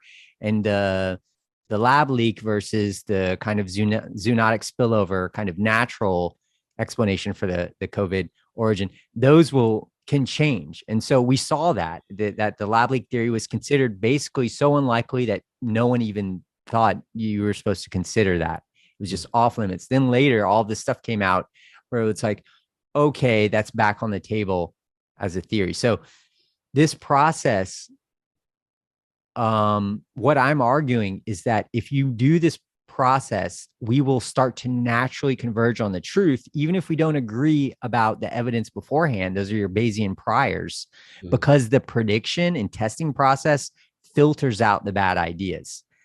So if the theory is wrong, it's going to make a prediction that doesn't match up with reality. That theory will filtered out, or at least, the probability change. So what I was saying with the flat earther, we would design an experiment. I could say, we're going to actually take you up in a rocket. You can bring your video cameras, you can bring your flat earther friends, and we're all going to find out at the same time. So if we take you up, this is an extreme kind of silly example, but if we take you up and bring you back down, and you come back down and you saw that the earth was round with your own eyes, assuming that you haven't been deceived in any way, then you should update your model to be a flat earth model. And then, for example, if an asteroid's coming at the world and people want to get off the planet, then they would have to make a decision. Do I go up in a rocket to try to get on? If you believe in the earth's flat, like, you might have a different plan, for example. So the point is, all of us are going through the world behaving in ways that are based on our model. So you asked about behavior, our actions. Our actions are products of our knowledge in our internal model. Because we don't do this Bayesian process where we consider all possibilities, use those to make predictions, and then update our model in the light of new evidence. Some people won't accept new evidence, like evolutionary theory, for example, because it goes against their ideology. They won't be living optimally. But this is happening all through the day, and all kinds of biases, and like, we're just not doing things to check, like, and so that has a real effect on our behavior, such that if I do something to change your model, let's say you and I are having lunch at a restaurant. I want to show you like how your statistical behavior can be changed by knowledge. Sure. And model updating. So let's say we're having lunch at a restaurant. You go there every week, and like, you love the fried calamari appetizer. I do enjoy that. I was thinking about this because there's a Thai restaurant I would go to, and there was popcorn, shrimp, and fried calamari as appetizers there. So you could imagine that you go there and you mostly get calamari, or let's say you 50-50. Sometimes you get shrimp, and then the next week you get calamari. And that's your statistical pattern. I can look at the data and say, he likes calamari. He gets it pretty regularly, and it's like, seems like 50-50. And then we have a conversation, and I'm like, yeah, did you know calamari are like really smart? Like, no, I had no idea. I thought I thought squid and octopus were probably like kind of stupid. I never really thought about it. Maybe, are they smarter than lobsters or shrimp? Yeah. I mean, it seems like, I never really thought about it, never really cared. But then I tell you, well, there's new studies that come out that suggest that they could be as intelligent as like a child, for example. A couple billion neurons, I think. Yeah. 2 billion neurons. Yeah. Yeah. Or like, or maybe it's like a dog. And then like, maybe you have a dog and you relate to your dog or your child, and you go, okay, I'm a compassionate person. I care about that. And maybe you don't even make any decisions. It's just conversation. But then I'm looking at your statistical behavior of your a restaurant eating behavior, and I see that because I've convinced you of this argument, because I'm telling you the neuroscience of it, then I look at your behavior, and then maybe this is conscious or not on your part, but I see that, oh, suddenly he stopped eating calamari, or he at least stopped eating it at the frequency that Right. he does. Because maybe go, well, I'm not going to stop eating. I'm not ready. I love the calamari, but I'm going to try to do it less because I want to minimize the amount of suffering, um, or not at all, ideally. Um, Mm-hmm. But Bobby, and if the octopus is so smart, why did it get caught? exactly, yeah, I'm no, just kidding. I mean, yeah, no, it's yeah, that great to is. know. It's funny though. You mentioned that, if I may, because Brendan Graham Dempsey's book Emergentism, he and you haven't yet, I guess, put forth like the specific like habits or routines, let's say, that you prescribe people should do in order to. I mean, you're giving a sense of people need to act with this Bayesian idea, but Brendan's book Emergentism also kind of falls into this camp where and I think it's a tricky area because you want to give people choice. You want to say people have these options, a menu of options. But at the same time, where it's tricky is I think a lot of people also just want to be told what to do. Like, or Mm-hmm. told what the best thing is to do, Yeah. likely. And maybe you say you should do this, but if you do something else that's kind of related, that's fine. So are there any, in your opinion, universals, anything that you can say people should absolutely like do X, Y, and Z Yeah, yeah. based on So this? so let me expand a little bit and transition into the free will thing and the society thing, because they're all related to this. But the first thing we want to do if we're trying to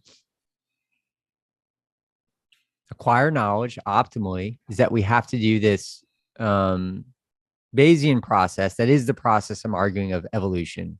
It's and so that's because, like, when when life reproduces, it's creating all of these models, and you can see all of these organisms competing as competing predictive models about how to best survive. And so that's Bayesian inference at the level of evolution. There's a competition between those things, and the ones are winning out, as we explained before. So this is a general optimization algorithm that if we don't consider all possible theories and then make predictions, or at least think about, like, and make sure that you are constantly updating your model to be consistent with what you're doing. Because I'm saying most people don't always update the model. And usually it's because sometimes it might be too complicated what they're learning, but it might be inconsistent with their worldview. And so that's what I'm saying that kind of limits us, and it's stopping even scientists, whether, people might think, oh, you're talking about like people that aren't very educated and stuff. No, we all have this problem. So doctors make really bad mistakes about diagnosing, for example, cancer, because they don't understand this Bayesian method. And intuitively, our brains kind of are mistaken about probabilistic thinking in some ways. It is kind of strange though, because our brains, at least Friston would say, are Bayesian in nature. So like at a base level, It's they not are. optimal though. It's Are you not doing optimal. it? Yeah, I Yeah. mean, So we're doing it at, say, the micro scale. But yeah, maybe our higher order thinking, it's too complicated, or for various reasons it's not perfect, or it's.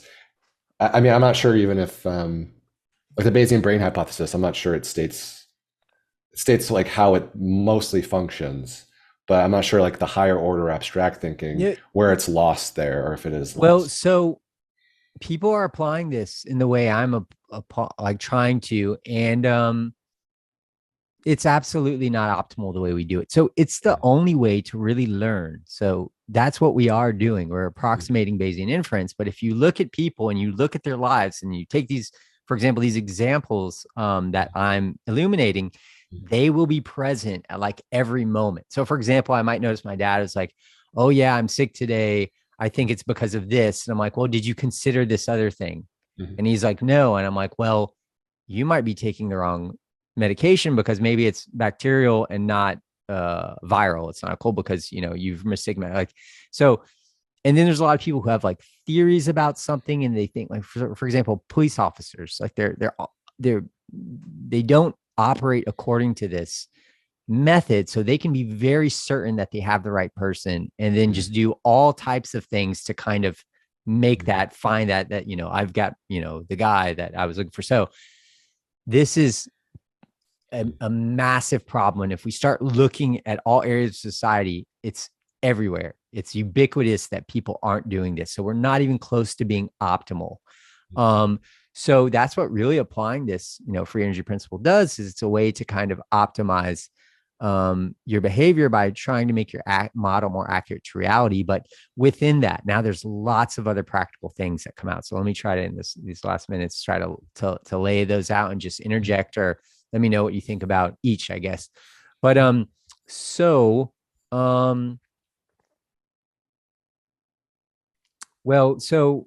just to expand on that example I gave. So the point is, I gave you some new piece of knowledge and it changed your statistical behavior. And then we see this effect that you changed your eating habits. So that's the power of knowledge. There's actually causal power in this spreading of ideas, and that with a quantitative analysis, you can see the effects of model updating in real time. I can look at your restaurant effects. So what if instead of just telling you in a conversation, what if I put all my time into writing the most powerful, persuasive article arguing for vegetarianism based on this understanding of intelligence in which things are more conscious, and I put that out in the New York Times? Then how is that going to affect people? Then there's going to be like thousands to maybe 1 million people reading that article, and then they're updating their model of the world, and then that having that same statistical effect at this potentially global scale or across the nation. So what I'm saying is, this is agency.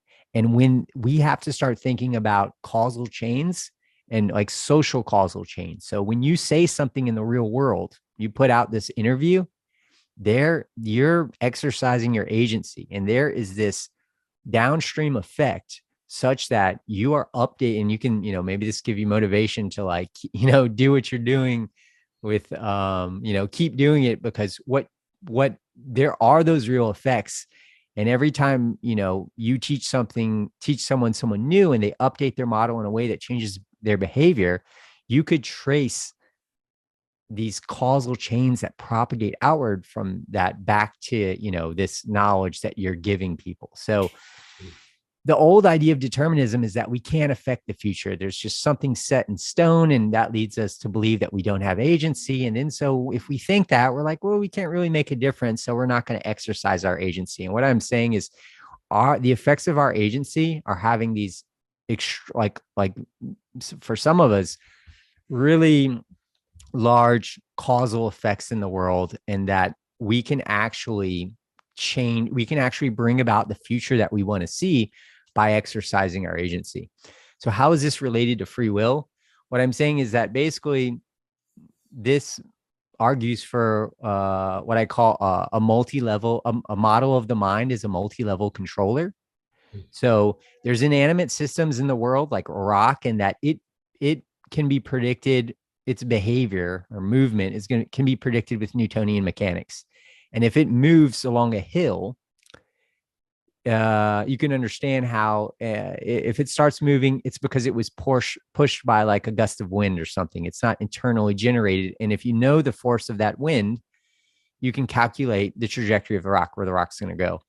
But you can't calculate that for a person, because they have eaten food and they have metabolism. So they have this internal energy stored up, and then they don't behave in a Newtonian way. They have agency, and that's the causal power of information. And so that is real agency. Agents are initiating new causal chains. And in that sense, we're not physically determined the way the rock's trajectory is determined. So we do sort of overcome what would be called physical determinism. But then there's another level of determinism at the biological level, where basically agents are encoding this information through the evolutionary process they're learning, but they're encoding these algorithms, and then they're not really free either, because they're sort of acting according to this built-in program. So they are true agents, and I would call that agency, but I wouldn't really call it free will because I don't know if simple organisms, they have the freedom to, like, Right. if the bacterium can choose not to swim away from the food, it's actually sensing a chemical gradient, it's moving towards food.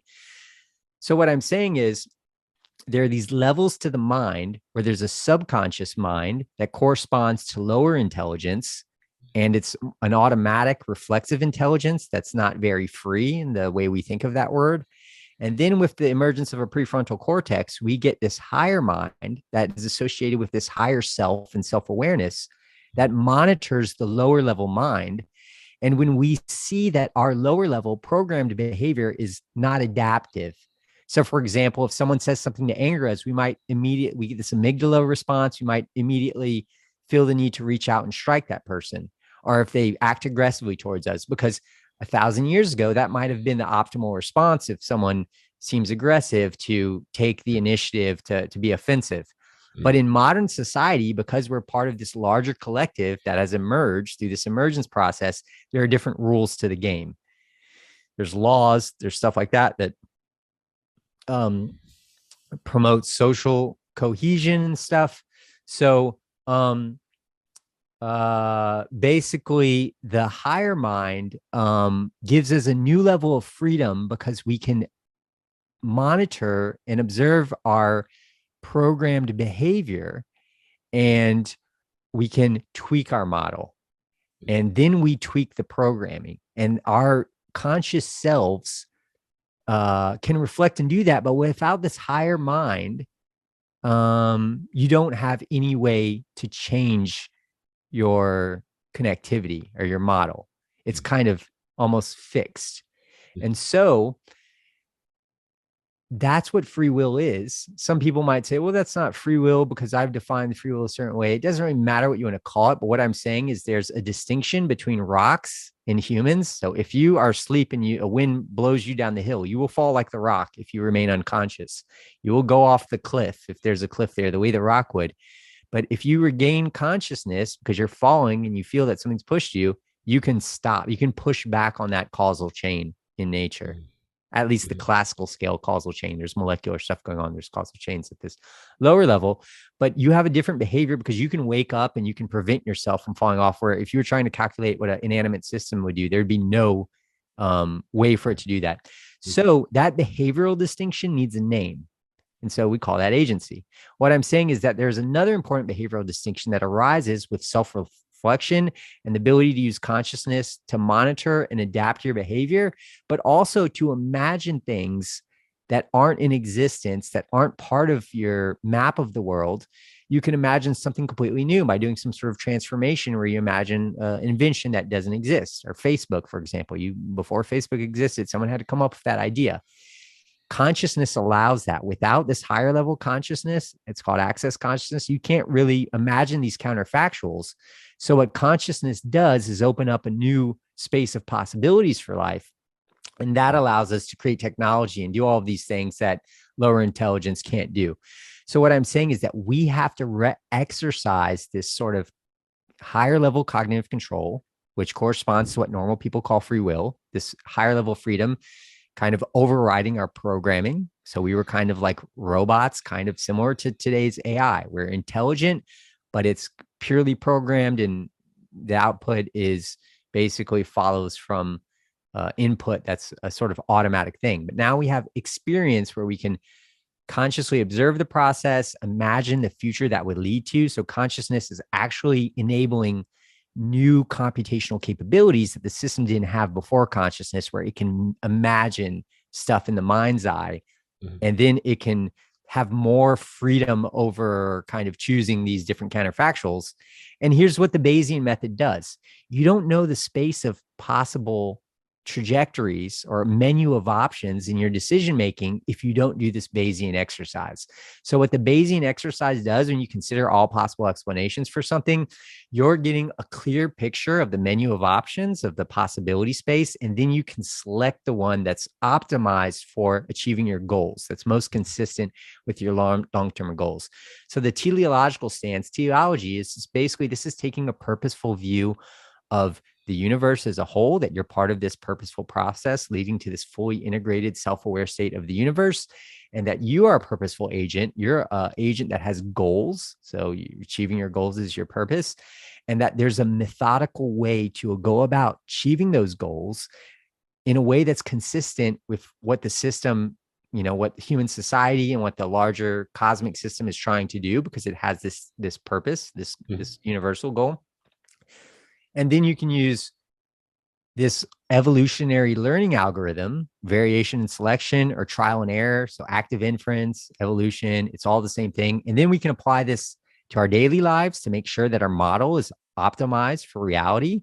One thing I didn't mention, we'll really go into here, but I can just say that the complexity of your model needs to be matched to the niche. So if you're this completely complex thinker and you're living in a simple niche, that might not be optimal either. So it's a bit more complicated than that.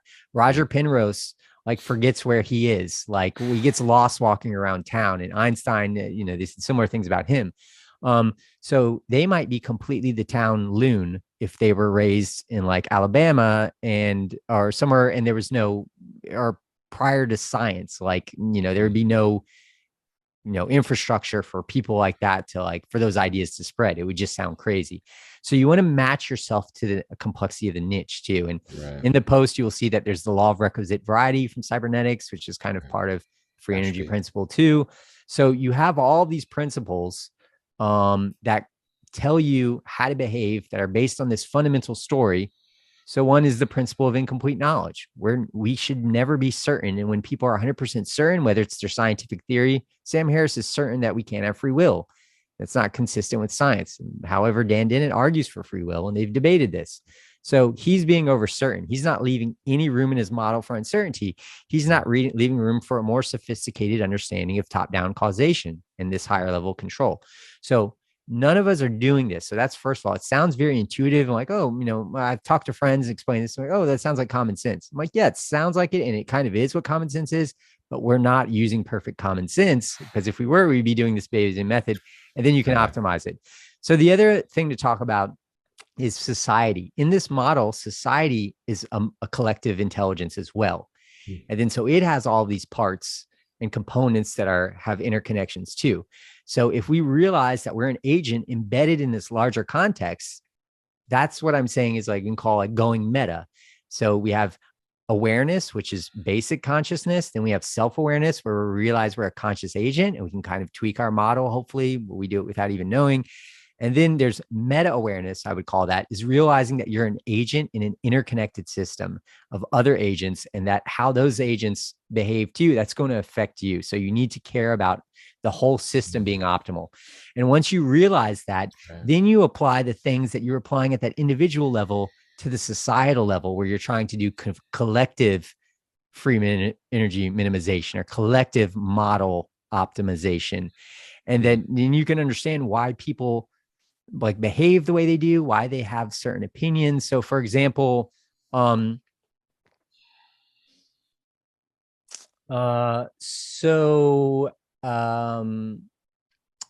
a society, if a society is a complex adaptive system, and complexity is a function of how much diversity there is amongst these parts. So you want parts that are different, so you can have a division of labor. So you want a lot of parts, but there has to be variety or diversity. I didn't mention that earlier. And you want a lot of connections between those parts. That increases computational power. So what would that mean at the social level? It would mean that actually there is strength in diversity. Diversity is good because we want a diversity of ideas. So we want a bunch of ideas, but we also want to be interconnected. So we want to come together because that allows for information exchange. Right. So globalization is going to happen. It actually has to happen to save human civilization, because otherwise there's no way to coordinate our behavior. And all of our countries are creating externalities like pollution and stuff that can't be solved without this coherent coming together of the whole system.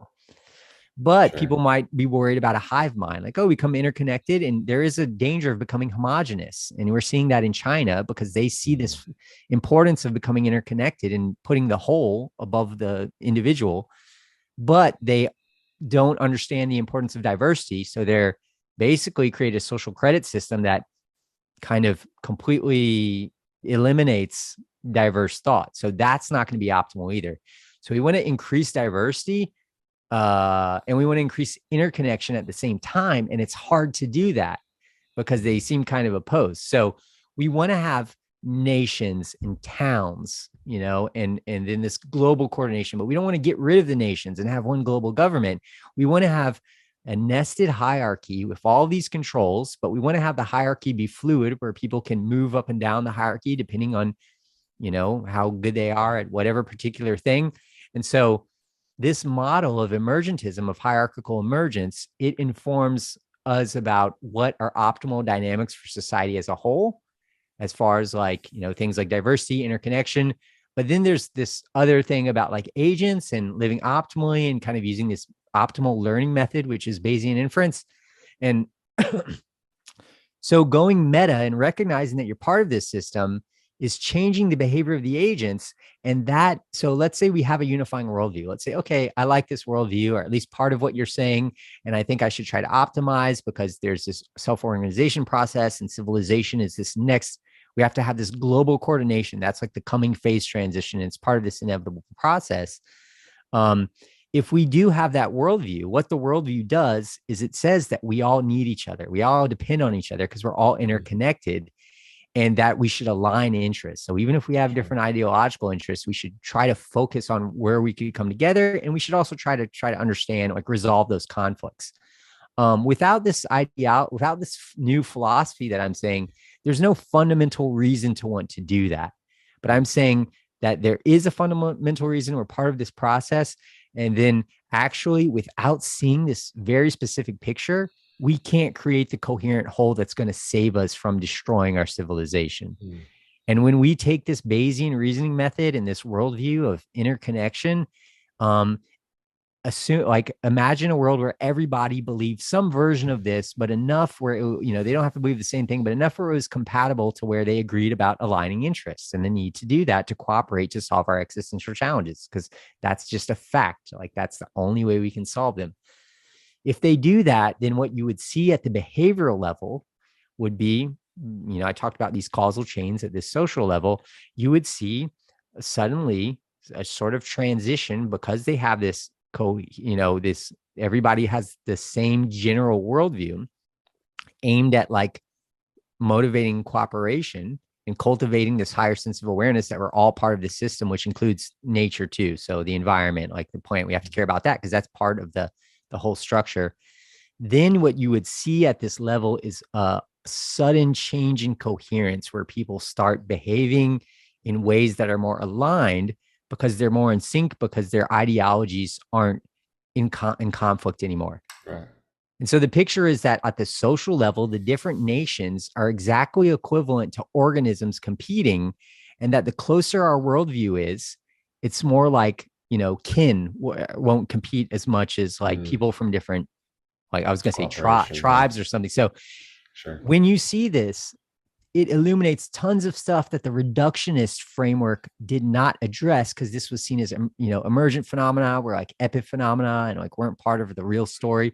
What this shows you is that there are dynamics that are mirrored at each level of complex adaptive systems, and that we can actually make predictions about the future that are far more specific than we thought we could ever make before. Predictions about the internet and blockchain, because they're interconnecting technology, they are favored by this process. So if we would have known that, people like Paul Krugman, economists, wouldn't have predicted that the internet was a fad. A lot of people thought that. If you saw this theory, if you understood this theory of hierarchical emergence, you would know all these kinds of, you would have predictive power, you would have all these principles for how to optimize the individual and then society, because it's the same principles. And then the individual optimization has effects at the social level where it creates this kind of collective optimization, because now you're trying to solve the same problem and you have the same internal model. Your internal model of the world is aligned. So you're not fighting about how reality should be or how civilization should be structured, because now we have some sort of objective criteria, and it's not going to give us all the answers because science doesn't know everything. It's just this continual learning process. But what this would suggest is that no ideology is going to be superior. Some are going to have better features than others, but basically like capitalism is doing competitive evolution. And there's that learning that we talked about, evolution, Right, right. Bayesian inference. But then kind of like socialist policies are kind of getting at the cooperative Hmm. evolution, which is Right. just as important. And cooperative evolution is actually bringing those units together to make a whole. And then that whole thing becomes an agent, and then that can compete with other agents. So it's this cooperative, competitive, just like this, those two mechanisms, they're both learning combined, that kind of is the mechanism for the whole hierarchical emergence process. Yeah, I think you and maybe you wrote it in an article, or you said it on a recent video. The the thing you just mentioned a couple minutes ago of between the scales, sort of the dynamics being similar, and you hearken to. I do have to let you go because I know you have the 2:30 appointment, but Yeah, the it's okay. You go a little um, bit. They're not free until the 3. So. the history doesn't repeat itself, but it does rhyme. Yep. This idea that, and so you're trying to find the dynamics that are, the dynamics that are true at each level, Yeah. similar So, dynamics. and so So I there's, should say something on that. So a society will mirror the dynamics of an organism because they're both agents and they're both complex adaptive systems, and they have to resist this tendency toward decay in the same way. And when people realize that, like Carl Friston's principle, the free energy principle, it's been applied at multiple levels. So now people are talking about societies as collective agents, and that society is minimizing free energy too in a similar way. Um, so there are formalisms that actually, this is not just oh, I understand. Yeah, very yeah. Can you give an mathematical. example from your own life, maybe a personal example of how you've become more Bayesian, I guess, do you have any like Oh, anecdotes or any absolutely, stories? absolutely. Yeah, I'd love to hear. When I was seeing this, there were these moments of revelation, like halfway through writing the book, because I realized I'm part of this story, and I'm kind of disconnected with this, learning mechanism and all these processes. I'm not like thinking about like in every moment in life when I'm making decisions, am I making mistakes where I assume that something is the cause of something and it might not be the cause? And that's happening all the time in life. I mean, and especially you might have some people who are not trained in scientific reasoning, and they will always be jumping to conclusions. And sometimes they will be very certain of their theories. Maybe you're, But can you ground us in an example from your life? I mean, do you have any yeah. examples? So, Yeah. well, I mentioned like my dad, like thinking like, oh, I got sick because of this or something. So, for example, if I'm getting sick, I won't assume that it was what I thought it was. I would try to consider all the possible reasons that I get sick, and that could inform, whether I go to the doctor or not. For example, um, some, for example, my wife could be talking to me about something, and she could just, so little things like I see that people make assumptions all the time, and then I real like so I interact with my wife and my dad a lot because he's my parents live close by, and he's coming over to see his grandson all the time. Right That's now, great. my mom has some health issues, so she can't Oh, come. We have to go to her for right now. But so he's over a lot, and she's here too, and they both have similar kind of thinking styles, and they're super smart people. Often they will be right about things that I'm wrong about, even using the Bayesian method. So it's like, hmm. but I see them making mistakes a lot about, because they're so good at this intuitive kind of causal inference. Basically, they're just assuming explanations, that they often will be stuck on something where I'm like, oh, but it could be this and this and this. And they're like, oh, I hadn't even considered that, because they basically have this programming. It's like, I see that, and I know that from past experience that that's the cause. So I'm going to be, be confident in my belief that that's the case. And even if you're really intuitive, though, here's the thing: there will be times where you will be surprised. Like there will be times where you will be wrong. And Sure. then, for example, what I notice is that the people, when they're wrong, they don't automatically adjust their certainty for the next time. They might be just as certain. So So there are examples where I'm like, Dad, you made this mistake last time because you always assume that, you know, when you don't put like a towel on immediately when you get it out of the bath because like you're cold, he's like, oh, you're gonna catch cold, like that's why you get sick. When you're not considering, like, you went to the gym earlier today and you were like in the hot tub with, like, strangers and stuff, and it's, flu season, for example. So that's something that I've had to, make people aware and make myself aware. It's a constant struggle with, you too. So when you realize this is the way that's optimal to reason, you catch yourself. I mean, because you want me to give specific examples, but I'm saying it's like it is present at a moment to moment basis. Like, whether I've considered all possible explanations or whether my choice of behavior is informed by, the, best line of reasoning.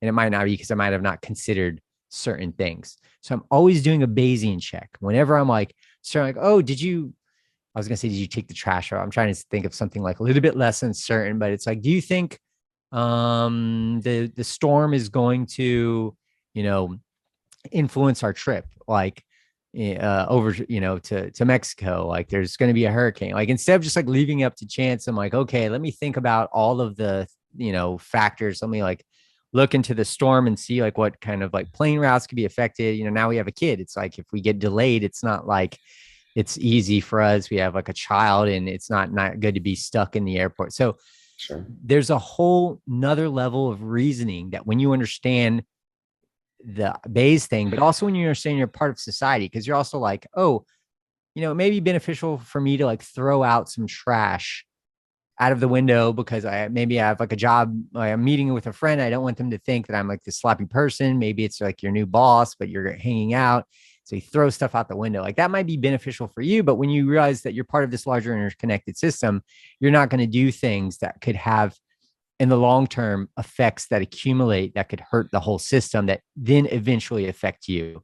So it also changes your behavior because you stop caring about your individual motives. Only you start caring about the welfare of the society as a whole, because it's going to affect you. And that's, so you change your behavior that way. But yeah, there's people like, and we all do this. Doesn't matter. Like I said, doesn't matter how smart you are. I think some like Sam Harris with the free will issues doing this. But so what I would have to do is tell people in my life, like, you're not considering this or this, and then try to build that into their behavior. Because what I realize is when the next time that issue comes up or something else, the thing is not implemented. Like, oh, it could be all of these things. So I see people making the same mistakes over and over, the same kind of biases, the same kind of thing coming out. Like, I realized this before the COVID thing. And then they're like, well, the theory is crazy. Oh, you're crazy if you say that. All of that is stuff that could be avoided or optimized. The messaging would be completely different. The certainty, people come out, we're certain that mass, like, really, that's what they said. Mass don't work. Like, they were very certain on CNN. They probably, they don't know whether mass work or not. They were going off what they were told to say. But that certainty that they had that mass didn't work. And then a month later, they're saying everybody wears masks. Everybody needs to wear a mask. That caused the people to lose trust in them. And then, so for all the people on the right who are against masks, for example, they're doing this Bayesian thing too. They have a source that's giving them knowledge. And normally you would be like, okay, the news told me something. I'm going to update my model. I'm going to not wear a mask, or I'm going to wear a mask, depending on what they told you. When that person reveals themselves to be an unreliable source, where they say you have to wear the mask and then you don't have to wear the mask. Or the opposite. Yeah. Sure, yeah. Then when they reveal that, then as a Bayesian, like, because you want to have an optimized model, when you have a source of information that has been proven unreliable because they had a theory that they even showed was wrong, then you stop trusting that source. And then you're going to be opposed. There's actually a problem of polarization where then you become opposed to that source on ideological grounds. Then your model is basically impervious to anything they're telling you. And you will actually come to a different conclusion, you might start looking for evidence that masks are ineffective because you're against this whole mask thing. And I've seen right-wing people do that. And we could have a discussion about whether masks are effective or not. It's actually not a clear-cut thing at all. But I think they are, for reasons I could explain.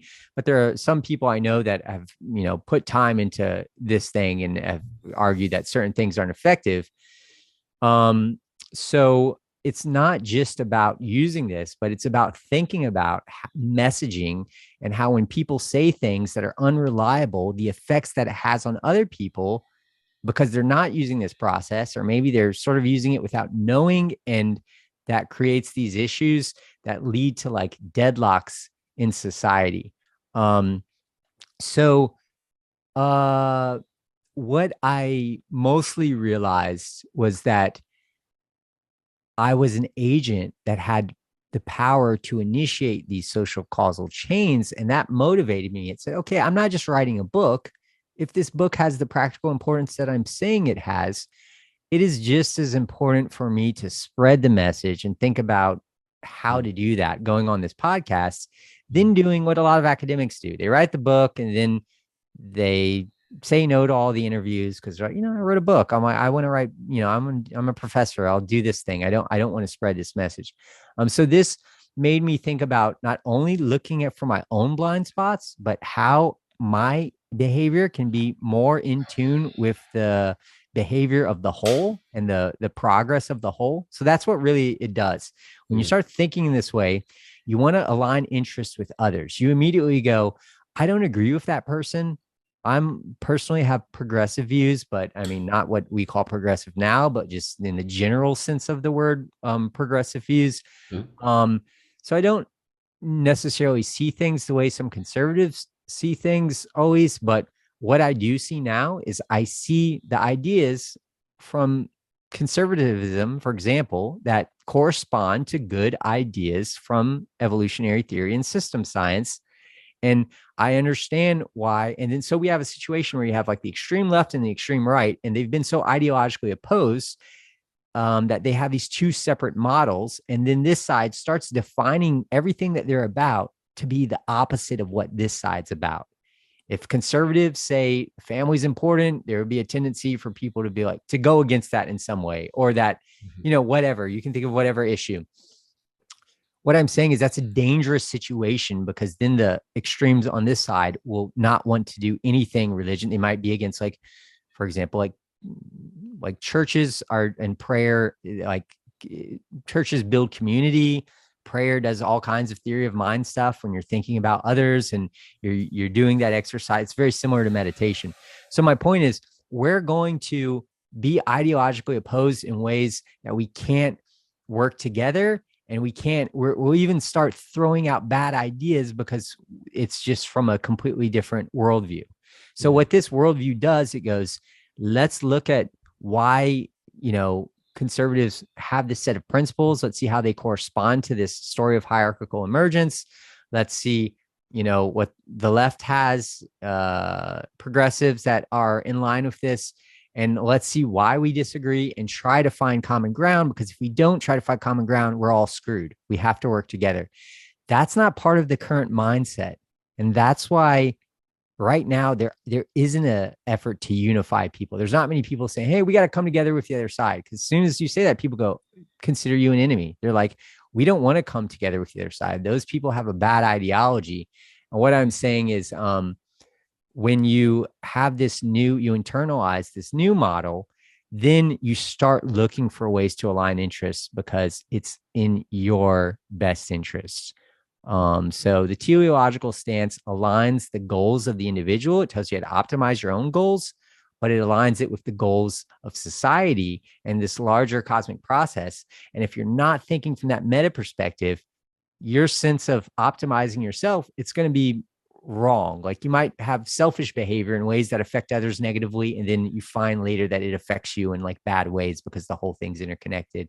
So it completely changes the way we behave from a moment to moment basis, and kind of our future, our idea of where the future is going, how much we can predict about society, and how we should structure our political systems, our economic systems. It should all be based on a philosophy of interconnection while preserving variety and continual error correction. And there's no, last thing I'll say is there's no mechanism for error correction in politics. David Deutsch has talked about this in some videos.